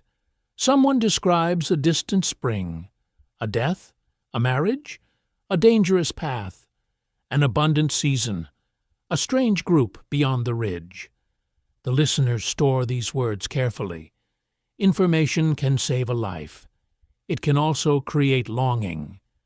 A person who hears of far places may begin to imagine the world as layered, wide, and alive with unseen communities. Major research in Near Eastern archaeology has emphasized that Neolithic communities were linked through shared practices as well as exchanged materials. Similar objects and customs across distant sites suggest communication and interaction over generations. Jericho's place in this pattern helps correct a lonely image of prehistory. The earliest settled people were not silent dots on a map. They were participants in expanding networks of material and memory. The night closes over the valley, and distant paths disappear into shadow, yet you sense them still. They run outward from Jericho like thin lines of thought. Along them pass stone, shells, salt, stories, marriages, warnings, jokes, songs, and perhaps fears. Not everything survives in the ground. The most important cargo may have vanished completely, because it was carried in voices. That is the difficulty with ancient connection. Archaeology finds the blade, but not the greeting. It finds the shell, but not the face of the one who gave it. It finds the stone bead, but not the promise attached to it. Still, enough remains to show that Jericho was not alone beside its spring. It was part of a wider human conversation, conducted without writing, without coins, and without roads, across landscapes that demanded patience. The old paths are gone now, or buried beneath later roads and modern boundaries. But in the deep imagination of the mound, they remain open. They remind you that staying did not mean stillness. Even the oldest homes looked outward. Even the earliest walls could not stop the movement of things, people, and desire. Long before empires drew maps, hands were already passing the world from one settlement to another. The question sounds simple at first, almost childlike in its confidence. Is Jericho the oldest human settlement ever found? You can hear the charm of it immediately.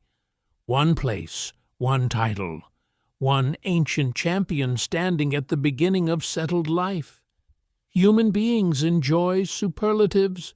The oldest, the first, the largest, the greatest. They make history feel orderly, as though the past were politely waiting to be ranked. But the deep past is not polite. You stand again before the mound, and the word oldest begins to loosen in your hand. Oldest what? Oldest city? Oldest village? Oldest permanent settlement? Oldest fortified community? Oldest continuously occupied place? Oldest place with architecture? Oldest place where people gathered often enough to leave a mark? Each version of the question leads to a slightly different answer. Archaeology does not only uncover objects, it uncovers definitions, and definitions can be surprisingly slippery. Jericho is certainly one of the most famous early settlements in the world. Its pre-pottery Neolithic layers at Tell Sultan reach back to roughly the 10th millennium before the Common Era, and its architecture made it central to discussions of early settled life. Researchers from institutions such as Oxford, Harvard, and the University of Chicago have long treated Jericho as a landmark in the study of the Neolithic transformation. That mainstream fact remains strong, even when the title of absolute oldest becomes more complicated. The mound does not need a trophy. Still, the human mind likes a clean beginning. We want to point at one place and say, "Here, civilization starts." Yet Jericho asks you to think more carefully. Settlement is not the same as civilization in the later sense. A village is not a state. A gathering site is not always a town. A ritual center may have buildings, but not permanent households. A camp may be older than a village, while leaving fewer traces. The beginning is not a line. It is a fog bank full of footprints. Other ancient sites enter the discussion. In the Levant and Anatolia, places such as Göbekli Tepe, Çatalhöyük, Abu Huraira, and Ain Ghazal have all reshaped how scholars discuss early communities, ritual, farming, and permanence. Some are older in certain ways. Some are larger in later phases. Some reveal ritual complexity before clear urban life. Some show dense settlement after Jericho's earliest levels. Each site answers a different question, which is deeply inconvenient for anyone trying to make a dramatic poster. A quirky tidbit follows from this. Archaeologists often spend more energy arguing about labels than the public imagines. The word city, for example, can become a battlefield disguised as a dictionary entry. Does a city require population size, specialized labor, public buildings, social hierarchy, trade, defense, ritual centers, or administration? Someone says yes. Someone says not necessarily. Someone else clears their throat at a conference and prepares a very long paper. Sleep may or may not survive. Yet these debates matter. Calling Jericho a city too early may exaggerate its complexity. Calling it merely a village may understate its extraordinary architecture and social coordination. Calling it a settlement is safer, but perhaps too bland. The language you choose shapes the mental image. A city suggests streets and crowds. A village suggests households and daily labor. A fortified settlement suggests danger or planning. An oasis community suggests water and environment. Jericho is not easily reduced to one phrase. You feel the age of the place in layers rather than labels. The ground is not a single moment preserved like an insect in amber.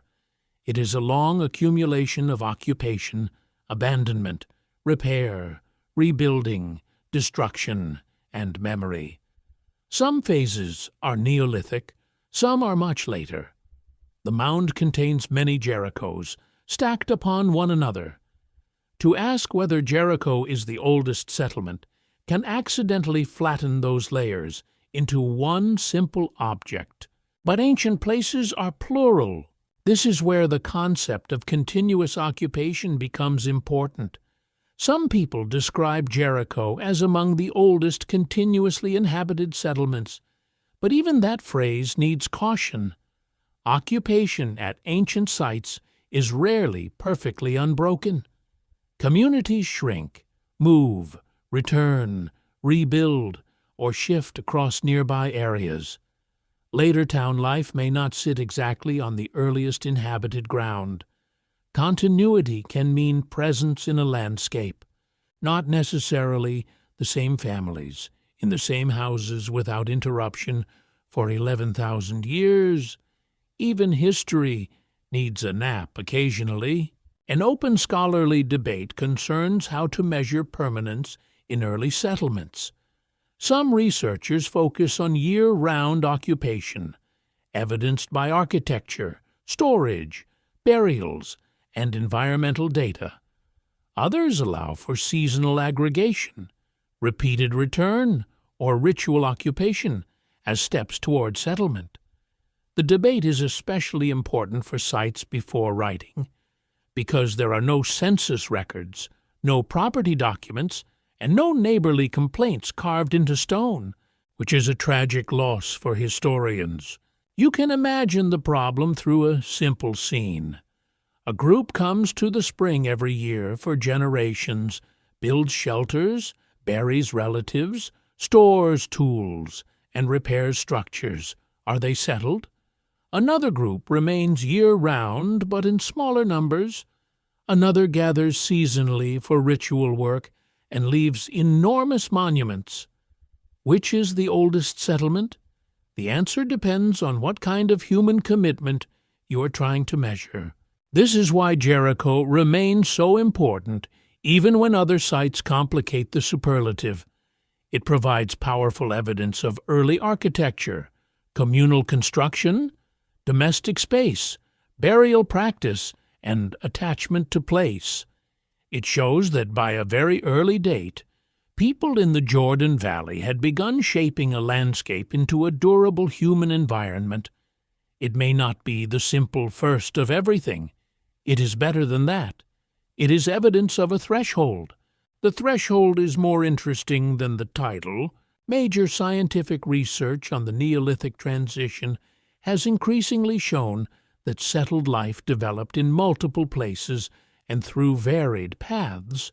Studies in journals such as Science and Nature have helped reveal regional diversity in early agriculture, architecture, and population history. That broader picture does not diminish Jericho.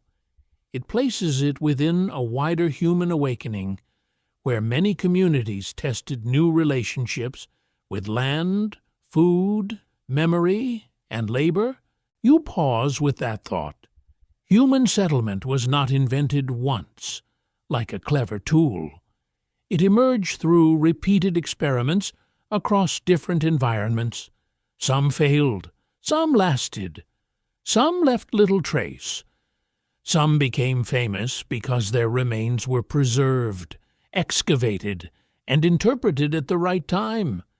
Archaeology is not only about what happened, it is also about what survived, what was found, and what questions people knew how to ask. Jericho survived well enough to become a symbol. Its name now carries a weight far beyond its stones.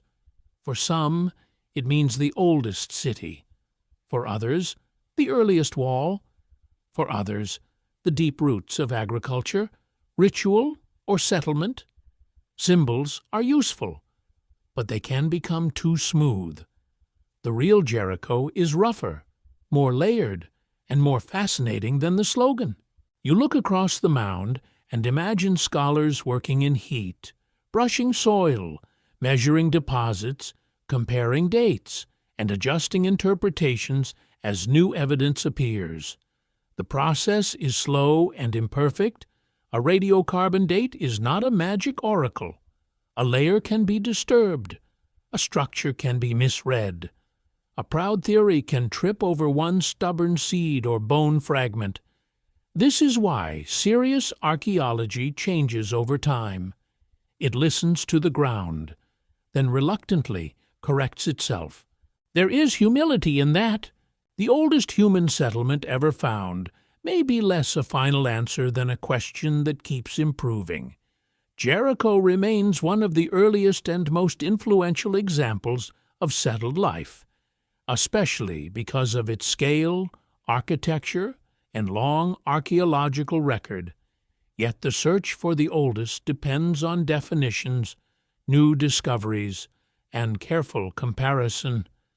The past is still being revised, not because scholars are careless, but because the earth has not finished speaking. Perhaps that is the calm truth beneath the debate. Jericho does not need to be alone at the beginning. It can stand among the first great witnesses to a human transformation that happened unevenly, quietly, and across many landscapes. Its importance is not weakened by complexity. It is deepened by it. The mound keeps its dignity under the pale sky. It does not argue for a title. It does not mind whether modern voices call it city, village, oasis, settlement, or threshold. It simply remains, layered with the evidence of people who made one place matter for a very long time. And sometimes that is older than any label. The mound becomes most haunting when you stop imagining it as stable. From a distance, Jericho can seem like one ancient place, settled, known, and solid beneath the sun. Yet the deeper you listen, the more it becomes a rhythm instead of an object. People arrive, houses rise, floors are smoothed, walls are repaired. Then something changes, and silence enters. Later, other hands return to the same earth. This is the pattern of collapse, return, and rebuilding. You stand at the edge of a ruined floor where a home once held warmth. The plaster has cracked. A wall line fades into rubble. Ash lies in a dark patch where fire once consumed wood, food, and perhaps a small portion of someone's patience. The settlement has not vanished in a single dramatic scene. It has changed through layers of stress, abandonment, renewal, and transformation. That is how many ancient places survive, not as uninterrupted triumphs, but as repeated attempts. Archaeological records from Tel es Sultan show many occupational phases over thousands of years. The site was not one simple Neolithic settlement that continued unchanged into later history. It was occupied, altered, deserted, rebuilt, and reshaped across different periods. Scholars at major research institutions, including Oxford, Yale, and American archaeological schools, have used Jericho as a case study in the long life of ancient mounds. A tell is built by return as much as by residence. That fact changes the mood. You can picture a time when parts of the settlement grow quiet. Perhaps fewer hearths smoke in the morning. Perhaps a roof collapses and no one repairs it. Perhaps storage pits stand empty for too long. A path that once held regular footsteps becomes loose with wind-blown dust. Reeds grow at the edge of neglected structures. Animals pass where children once played. The spring may continue, indifferent and faithful, while human arrangements falter around it. The causes are difficult to pin down. Climate shifts, resource pressure, disease, social tension, conflict, changing trade connections, and exhaustion of local systems can all affect early communities. Archaeologists rarely get the courtesy of a farewell note. No one scratches into plaster. We are leaving because the goats are impossible, and the grain stores are embarrassing. The ground offers clues, not confessions. Still, the clues matter. A community can collapse without a battlefield. It can thin gradually as families move away or return less often. A settlement can become too crowded and too vulnerable, too dry, too politically strained, or simply less useful as patterns of life change. Sometimes abandonment is not failure. It is adaptation. People may leave because survival demands movement again. The old place remains behind, not defeated exactly, but paused. You walk through that pause. The silence has texture. Wind brushes over broken mud brick. Small stones shift underfoot. The scent is mineral, dry, and faintly bitter. Without daily sweeping, dust claims interiors quickly. Without smoke, insects and small animals explore. Without repair, rain cuts through surfaces. A house does not decay because it is weak. It decays because care has stopped visiting. Care is what holds settlement together. This is one of the quiet truths of archaeology. Architecture survives only partly through design. It also survives through maintenance. A wall that is not repaired becomes a ruin in waiting. A roof left untended becomes open sky. A floor without sweeping becomes earth again. Staying is not one choice made once. It is 1,000 choices made again and again until people cannot, or will not, make them any more. An open scholarly debate concerns the causes behind interruptions at early settled sites like Jericho. Some researchers emphasize environmental stress and climate variability in the Levant. Others focus on social changes within Neolithic communities, including population pressure and shifting economic strategies. Another view sees abandonment and reoccupation as normal parts of flexible settlement systems. Jericho does not settle the argument. It preserves the rhythm. The quirky fringe tidbit is that some storytellers imagine every ancient abandonment as a lost catastrophe, complete with mysterious fire, panicked flight, and perhaps a dramatic elder pointing at the horizon. Sometimes catastrophe did occur in ancient history, but sometimes people just moved, slowly and sensibly, because life elsewhere looked better. Human beings have always been capable of leaving without giving future documentary narrators the theatrical ending they clearly deserve. Then comes return. Return is different from first arrival. The people who come back to an old mound encounter traces. They may find broken walls, old floors, fragments of tools, burials, and remembered boundaries. Even if generations have passed, the mound is not blank. It is already shaped by previous lives. The newcomers may reuse stones, level floors, cut into older deposits, or build over what came before. In doing so, they enter a conversation with the dead, whether they intend to or not. A tell grows because people prefer familiar height. Old ruins make raised ground. Raised ground offers visibility, drainage, and a sense of presence. Building on top of earlier remains can be practical. It can also be symbolic. The mound says that humans have been here before. The new house stands over the old house. The new wall crosses the old wall. Memory becomes geology. You imagine builders returning after a long, quiet interval. They clear debris. They test old stones. They mix fresh mud. Their tools differ slightly from those of earlier inhabitants. Their habits may have changed. Their language, stories, and social ties may not be the same. Yet the spring is still there, and the mound still rises. The place invites use again. It does not ask whether the newcomers are identical to those who left. Ancient places are not that sentimental. They accept new footsteps.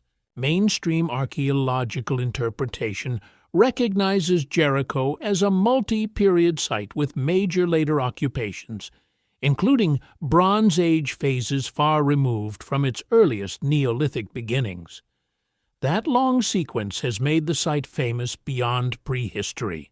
It also makes interpretation difficult, because later, building, erosion, and excavation can disturb earlier layers. Researchers must separate periods carefully, like listening for one voice inside a crowded room. The mound is crowded indeed.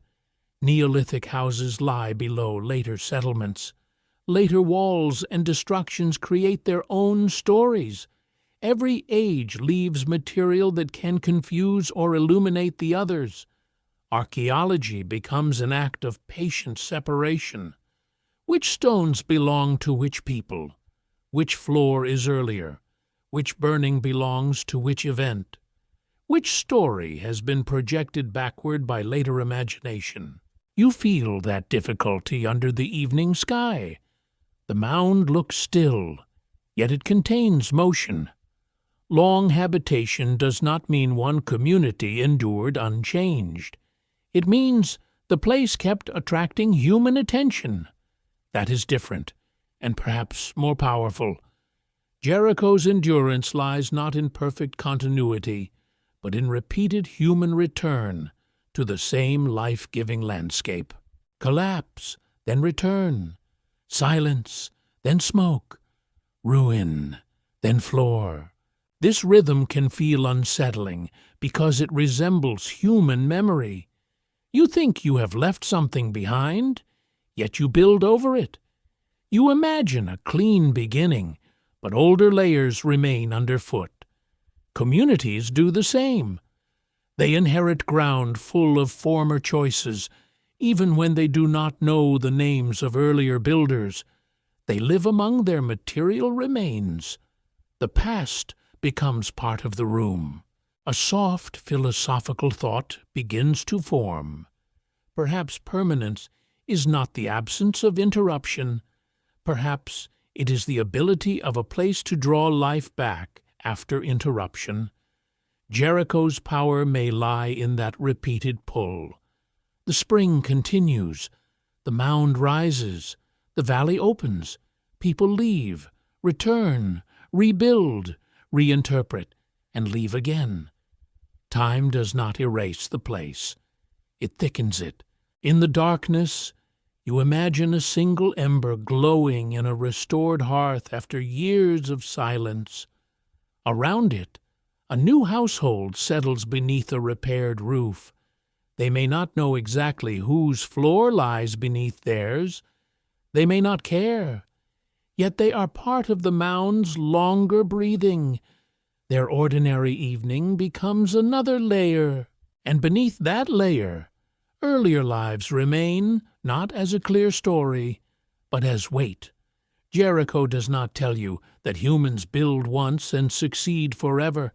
It tells you something more honest. We gather, we strain, we lose, we return, and we begin again, on ground already marked by those who tried before.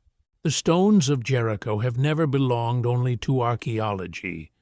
Once a place becomes ancient enough, stories begin to gather around it like evening mist. Some are careful, some are beautiful, some are stubborn, and some arrive wearing the very confident expression of a person who has not read the excavation reports. The mound accepts all of them silently. It has endured weather, rebuilding, abandonment, and interpretation. A few extra legends are hardly going to frighten it. You stand before the ancient layers and feel two kinds of time pressing together. One is the time of spades, trenches, carbon samples, pottery sequences, walls, floors, and careful measurements. The other is the time of memory, faith, folklore, and repeated telling. Jericho is famous not only because it is old, but because later generations placed powerful stories upon its stones. The danger is not that stories exist. The danger is forgetting which layer they belong to. Archaeology at Tel es-Sultan has revealed occupation across many periods, including Neolithic and Bronze Age phases. That mainstream fact is essential because the Jericho of early settlement is separated by thousands of years from later traditions associated with the site. Researchers at institutions such as Oxford, Harvard, and major museums have emphasized the importance of distinguishing archaeological layers before connecting them to historical narratives. The ground is layered, and so are human beliefs. The oldest Jericho is not the Jericho of later armies. That sentence matters. The early Neolithic community, with its stone wall, tower, houses, and plastered skulls, belongs to a world before writing, before kingdoms of the later Levant, and before many famous stories were composed or transmitted. When people hear the name Jericho, they may immediately imagine trumpets, falling walls, and a dramatic conquest.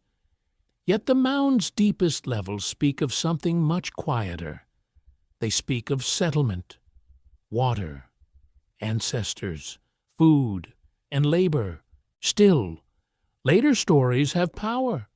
They cling to place because places give stories weight.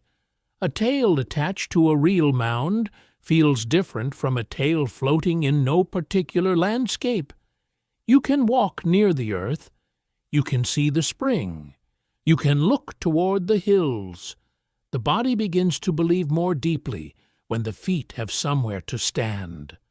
That is one reason ancient sites become magnets for memory. The air around the mound feels full of voices, not literal voices, of course, unless you have been standing in the heat too long, in which case please consider water and shade. But the sensation is real enough. Pilgrims, scholars, travelers, soldiers, monks, local families, empire builders, tourists, and excavators have all brought meanings to Jericho. Each age sees the mound through its own needs. Some seek proof, some seek wonder, some seek ownership, some seek a beginning. A quirky fringe tidbit appears whenever very old walls and towers are involved. Some modern writers claim Jericho's architecture proves lost super-civilizations, forgotten giants, or secret knowledge passed down from mysterious teachers. These ideas often sound exciting because they make ordinary evidence feel forbidden.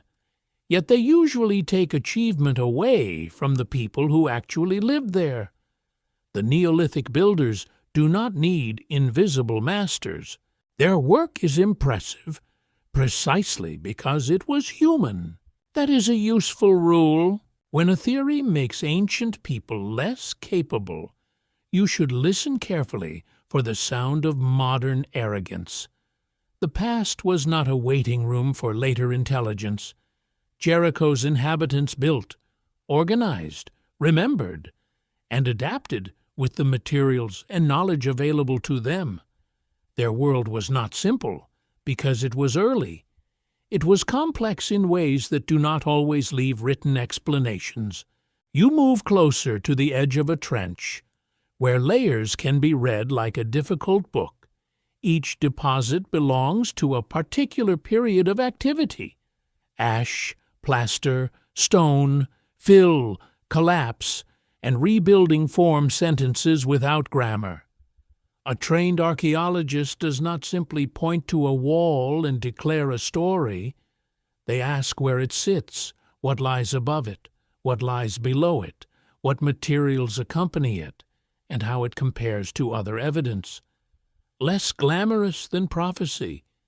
Yes, but far more useful.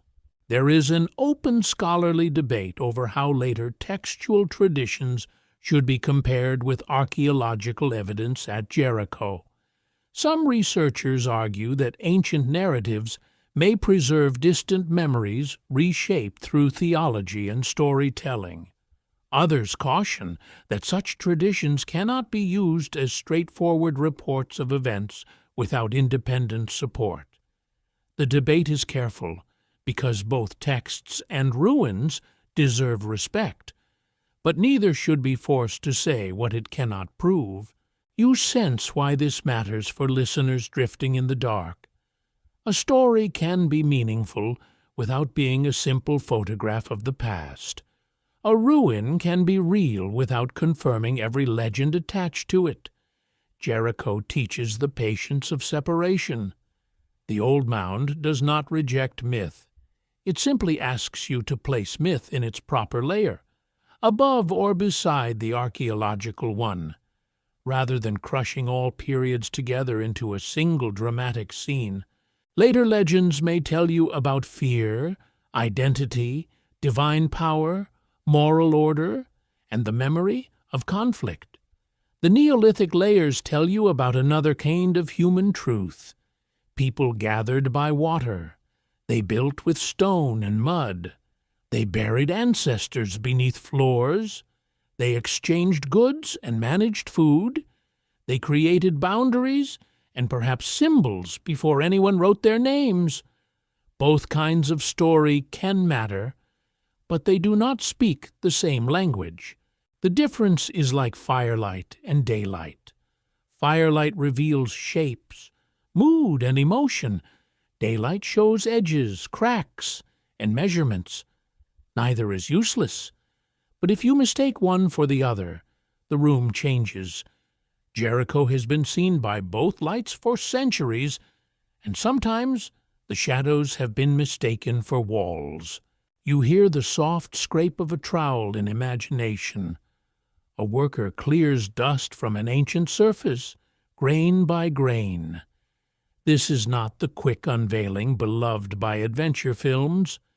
Real excavation is patient, repetitive, and occasionally interrupted by paperwork, which is humanity's least romantic contribution to knowledge. Yet this slow method protects the past from our impatience. It allows the mound to speak in layers rather than slogans. Mainstream archaeological work has shown that Tel Sultan contains evidence from many periods, and this long occupation is exactly what makes it vulnerable to confusion. A wall from one age may be imagined beside a story from another. A destruction layer may be assigned to the wrong narrative. A name famous from later memory may be pulled backward into prehistory. The mound becomes a mirror for expectation, unless evidence is handled carefully. Perhaps that is why Jericho feels slightly unsettling. It reveals how badly humans want the ancient world to confirm us. We want our stories to be older, our beliefs to be rooted deeper, our mysteries to have hidden doors. Sometimes the ground supports part of a tradition. Sometimes it resists. Sometimes it remains silent, which is extremely rude but scientifically important. You stand between the mythic Jericho and the excavated Jericho. One is loud in cultural memory. The other is quieter, older, and more difficult. The older one has no trumpets. It has grinding stones, plaster floors, reed roofs, buried skulls, and a spring that keeps moving through the heat. It does not need to defeat the later stories. It simply waits beneath them, like bedrock beneath a painted floor. And perhaps that is the hidden truth of places like Jericho. Their power comes not from one story, but from accumulation. Humans return to old stones because old stones allow memory to deepen. We place meanings on them, then inherit those meanings, then argue about them under the same sky. The mound holds evidence. The mind adds story. Between them, history breathes. As night gathers, the ancient stones grow darker and less certain. Myth does not vanish. Science does not sleep. Both remain near the mound, circling the same human hunger to know where we came from and why certain places refuse to become ordinary. What Jericho reveals about humanity is not only that people learn to stay, it reveals that staying changed the soul of daily life. You stand within the imagined settlement and begin to sense how many human questions were born from the decision to remain in one place. Who belongs here? Who works? Who remembers? Who protects the stores? Who speaks for the dead? Who repairs the wall when everyone is tired and the sun has no manners at all? These questions are not written anywhere in the earliest layers. They rise from the evidence like heat from stone. Houses imply households. Storage implies planning. Walls imply boundaries. Burials beneath floors imply memory tied to place. Exchange goods imply wider relationships. Communal buildings imply coordination beyond one family. Jericho becomes important because it gathers these clues together, not as a perfect city, but as a human experiment thick with consequences. A mainstream historical fact from research on early Neolithic societies is that settlement changed social life long before states appeared. Archaeologists working through universities such as Stanford, Oxford, and Chicago have emphasized that dense living, food storage, shared construction, and ritual practices likely created new forms of cooperation and tension. Jericho sits inside that transformation. It shows that the roots of society were not only economic, they were emotional, symbolic, and deeply practical. You can feel that in the layout of life. A mobile group can leave certain problems behind by moving on. A settled group must negotiate them repeatedly. Waste accumulates, walls crack, stored food attracts pests. Disputes have nowhere easy to disappear. The neighbor who annoyed you yesterday is still nearby today, cheerfully continuing to exist. Settlement is therefore not merely comfort. It is the invention of long-term closeness, which is both beautiful and inconvenient. That inconvenience is part of civilization's hidden beginning. You imagine a morning when work must be shared. Some people gather plants or tend crops, some shape stone, some carry water, some repair plaster, some watch children, some care for the ill, some remember where tools are kept, which may be the most powerful position in any household. Survival depends on many tasks fitting together. No single person can carry the full pattern alone. Community becomes a technology, invisible but essential. This is where Jericho quietly challenges heroic history. Later ages often remember founders, conquerors, kings, and prophets. Early settlement was built by unnamed cooperation. The hands mattered more than titles. People raised walls without royal inscriptions. They maintained floors without architectural manifestos. They kept ancestors close without writing theology. They developed systems before anyone could call them systems. The past was working long before it learned to introduce itself. A quirky fringe tidbit claims that early settlements like Jericho must have been guided by advanced outsiders because ordinary humans could not possibly coordinate such effort. This claim says more about modern disbelief than ancient ability. People who knew the land, trusted kin networks, shared obligations, and repeated seasonal labor were perfectly capable of planning. Apparently, humanity could organize stonework before it could organize a modern group chat, which is a humbling comparison. You move through a household and notice the social weight of objects. A grinding stone is not just a tool. It represents food, labor, and perhaps the person who used it most often. A stored seed is not just future nourishment. It is a small claim on time. A bead from far away is not only decoration, it may carry exchange, beauty, status, or memory. In settled life, objects begin to gather biography.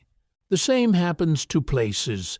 A doorway becomes familiar because certain people pass through it. A floor becomes meaningful because someone slept there, healed there, died there, or was remembered beneath it. A wall becomes identity because it marks the inside where stories and obligations gather. Jericho shows that humans do not merely occupy space. They thicken it with meaning until leaving becomes emotionally difficult. An open scholarly debate concerns whether early settled communities became more equal or more unequal over time. Some researchers argue that shared labor and household production suggest relatively balanced social structures. Others point to differences in burial treatment, access to materials, or ritual roles as hints of emerging inequality. Jericho does not provide a simple verdict. It offers signs of cooperation, and perhaps signs that some people or ancestors held special importance. The debate matters because settlement changes power. Stored food can be shared, but it can also be controlled. Ritual memory can unite, but it can also elevate certain lineages. Labor can be cooperative, but someone may decide where stones are placed, and when work begins, human beings rarely gather without creating influence, obligation, and quiet negotiations of status. Even the gentlest village has politics, although it may not yet have politicians, which was probably restful. You listen to the settlement at dusk. The sounds overlap. Water carried in containers, stone tools being set down, voices near a hearth, a baby crying, an elder coughing, insects beginning their night music. Nothing here announces itself as the origin of history. Yet this ordinary noise is where the future begins to assemble. Dense life teaches patience, compromise, resentment, affection, ritual, and memory. It teaches people to imagine themselves as part of something larger than a campfire circle. There is also a deeper psychological shift. When people stay, they begin to see time differently. A mobile group reads time through roots, migrations, ripening, and return. A settled group also reads time through repairs, growth, stored supplies, births in the same rooms, and burials beneath familiar floors. The future becomes attached to a particular location. Children inherit not only stories, but walls, paths, and obligations. Perhaps this is why ancestors matter so strongly. The dead give depth to the living claim. They say, without words, others have lived here before you. They make settlement feel less like convenience and more like destiny. Of course, destiny is a heavy word for people probably concerned with insects in the grain and smoke in the eyes. Yet human meaning often grows out of practical trouble. The sacred and the annoying have always shared a roof. Major archaeological research in the Near East has shown that early communities developed diverse ritual practices alongside food production and architecture. Jericho's plastered skulls, domestic burials, wall, tower, and houses fit into this broader transformation. The lesson is not that one factor explains everything. It is that human permanence was woven from many strands: food, water, fear, memory, labor, death, and hope all tied people to place. You can feel the unsettling side of that tying. To settle is to create home, but also vulnerability. A home can be damaged, stored food can be lost, ancestors can be desecrated, walls can fail. The more meaning a place holds, the more there is to fear.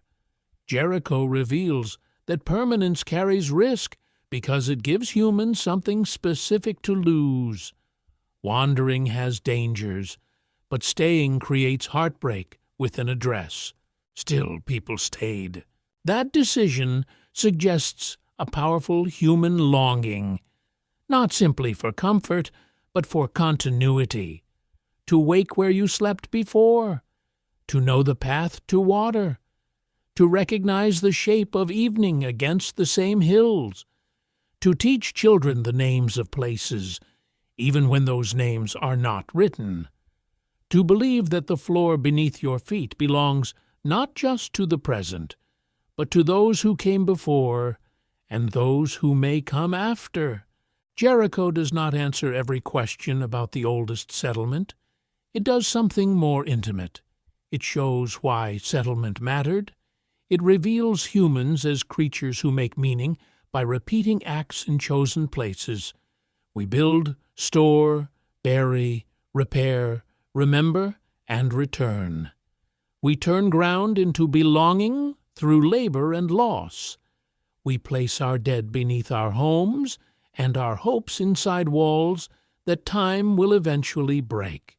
You stand in the soft dark of the ancient oasis, and the settlement seems less remote. Its tools are different. Its language is gone. Its faces are mostly lost to dust. Yet its central question remains near enough to touch. What makes a place worth staying for? Perhaps Jericho's oldest truth is that humanity becomes itself not only by moving across the world, but by pausing long enough to be changed by one small piece of it. The mound still keeps secrets after every trench, every drawing, every measured stone, and every careful argument. You stand beneath the night sky of the Jordan Valley, and ancient Jericho becomes quieter than any answer. The spring is somewhere in the dark, still moving through the earth. The walls are broken. The tower is reduced to remains. The houses have become outlines. The faces beneath the floors have lost their names, but not their power to disturb and comfort. This is the final feeling Jericho gives you. Not certainty, but nearness. You cannot fully enter the minds of the people who lived there around 9,000 years before the Common Era. You cannot hear their words, know their songs, or understand exactly how they explain the stars above the oasis, yet you can see the work of their hands: stone, plaster, burial, grain, shell, obsidian, wall, tower, floor. These are not complete sentences, but they are not silence either. They are fragments of a human beginning. Archaeological research from Tel Es-Sultan has made Jericho one of the most important early settlement sites ever excavated. Its Neolithic remains continue to shape discussions in universities and museums across the world. From Oxford to Chicago and beyond, the mainstream fact remains firm. Long before the famous empires of the ancient Near East, people at Jericho were building, storing, burying, exchanging, and organizing life around a permanent water source. That is enough to make the place unforgettable. Yet the old question still refuses to close. Was Jericho the oldest human settlement ever found? Perhaps. Depending on how carefully the words are used, it is certainly among the most famous and earliest places where settled life took visible and enduring form. But the deeper truth is less like a title and more like a threshold. Jericho stands at the edge between movement and permanence, between foraging and cultivation, between memory carried in bodies and memory buried under floors. You feel the valley cooling. The stones release the day's heat slowly, as though they are reluctant to let go. Dust settles in the hollows. A faint scent of dry earth rises beneath the darkness. Far above, the stars are sharp and innumerable. They do not explain the tower. They do not date the wall. They only shine over the same landscape that once watched people make one of the most consequential choices in human history. They chose to remain. That choice was not simple, and it was not final. It had to be renewed through labor, season, birth, repair, and loss. A settlement is not made once. It is made every morning someone wakes and continues. It is made when a wall is patched, when water is carried, when seed is stored, when a child learns a path, when an ancestor is remembered, when a stranger is received or refused. Staying is repetition transformed into identity. A quirky fringe tidbit lingers around Jericho because old places attract large claims. Some writers imagine secret masters, vanished races, or hidden wisdom behind every early stone structure. The idea has atmosphere, certainly, and atmosphere is very good at selling books with dramatic covers. But the quieter reading is stronger. Jericho does not need hidden teachers to be mysterious. Its mystery is that ordinary human beings, without kings or writing, created a world capable of enduring in the earth for 11,000 years. That is not a lesser wonder, it may be the greater one, because it means that the beginning of settled life was not handed down from some distant, perfect source. It grew from thirst, memory, skill, hunger, grief, and cooperation. It grew from people working with what they had, not knowing that future centuries would stare backward at their floors and walls. They did not live as ancestors, they lived as themselves. That is always the hardest thing to remember about the dead. You turn toward the old houses in your imagination. Their roofs are whole again for a moment. Hearth smoke drifts upward. A child curls beside a sleeping adult. Someone wakes before dawn to fetch water. Someone else worries about stored food. A tool lies near a doorway, exactly where a hand expects to find it. These people are not symbols in their own lives. They are tired, alert, affectionate, irritated, hopeful, and afraid. The scholarly debate remains open around many of Jericho's deepest features. Researchers still discuss the purpose of the wall, the function of the tower, the pace of farming, the meaning of plastered skulls, and the exact character of early settlement. Some interpretations emphasize defense and survival.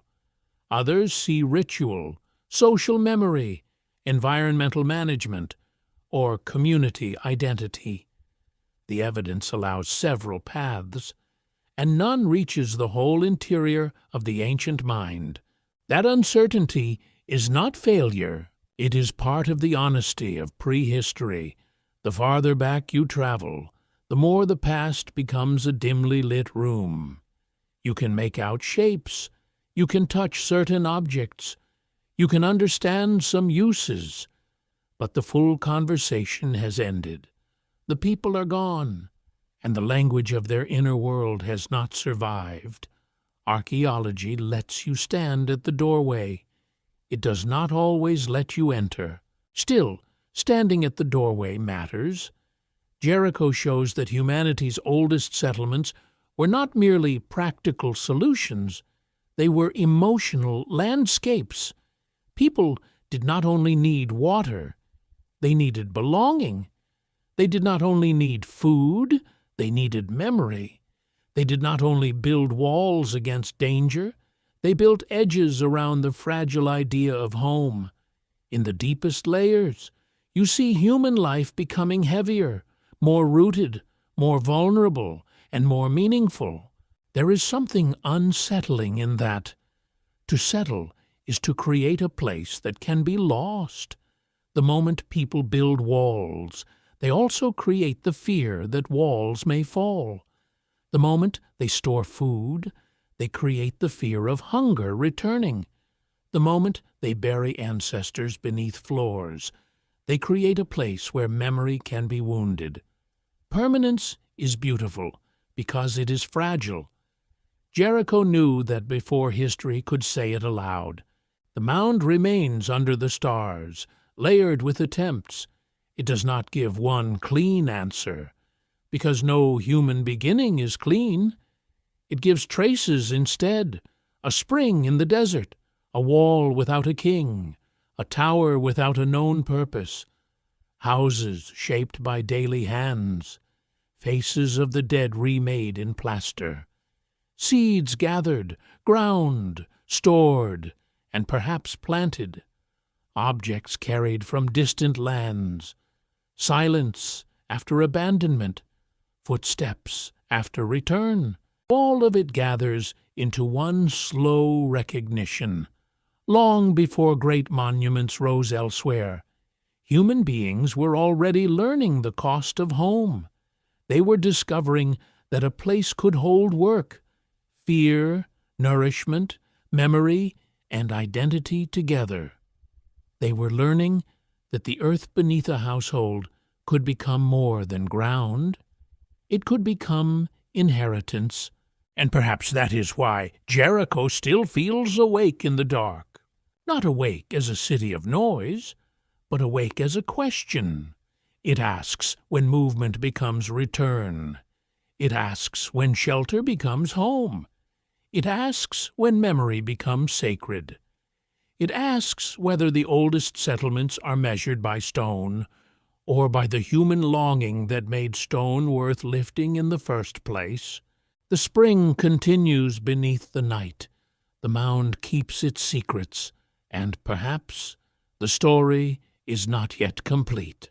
Now, as the old valley softens into darkness, you may let the dust settle in your mind.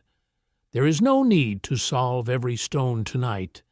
The people of Jericho have waited through thousands of years, and they can wait a little longer.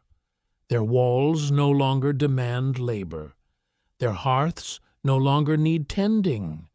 Their buried faces no longer ask to be named.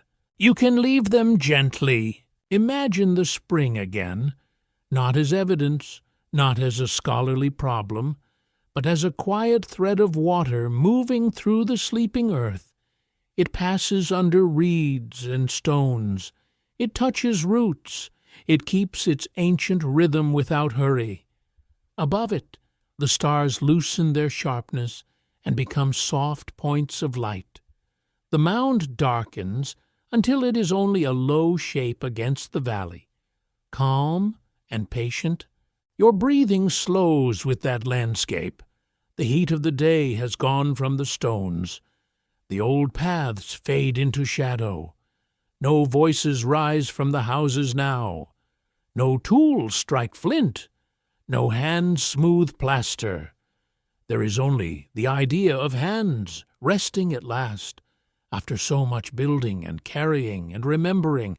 Perhaps that is enough for tonight, to know that others came before, that they feared and hoped as humans do, that they made a place from water, clay, stone, and love. Their world was hard, but not empty. Their lives were distant, but not meaningless. Somewhere beneath the silence, their choices still remain. So let the ancient mound grow dim. Let the spring keep speaking softly where you do not need to follow. Let Jericho return to its long sleep beneath the sky. And as your own room becomes quiet, you may drift with the oldest human wish of all, to be safe, to be held, to come home. End of script. Good night.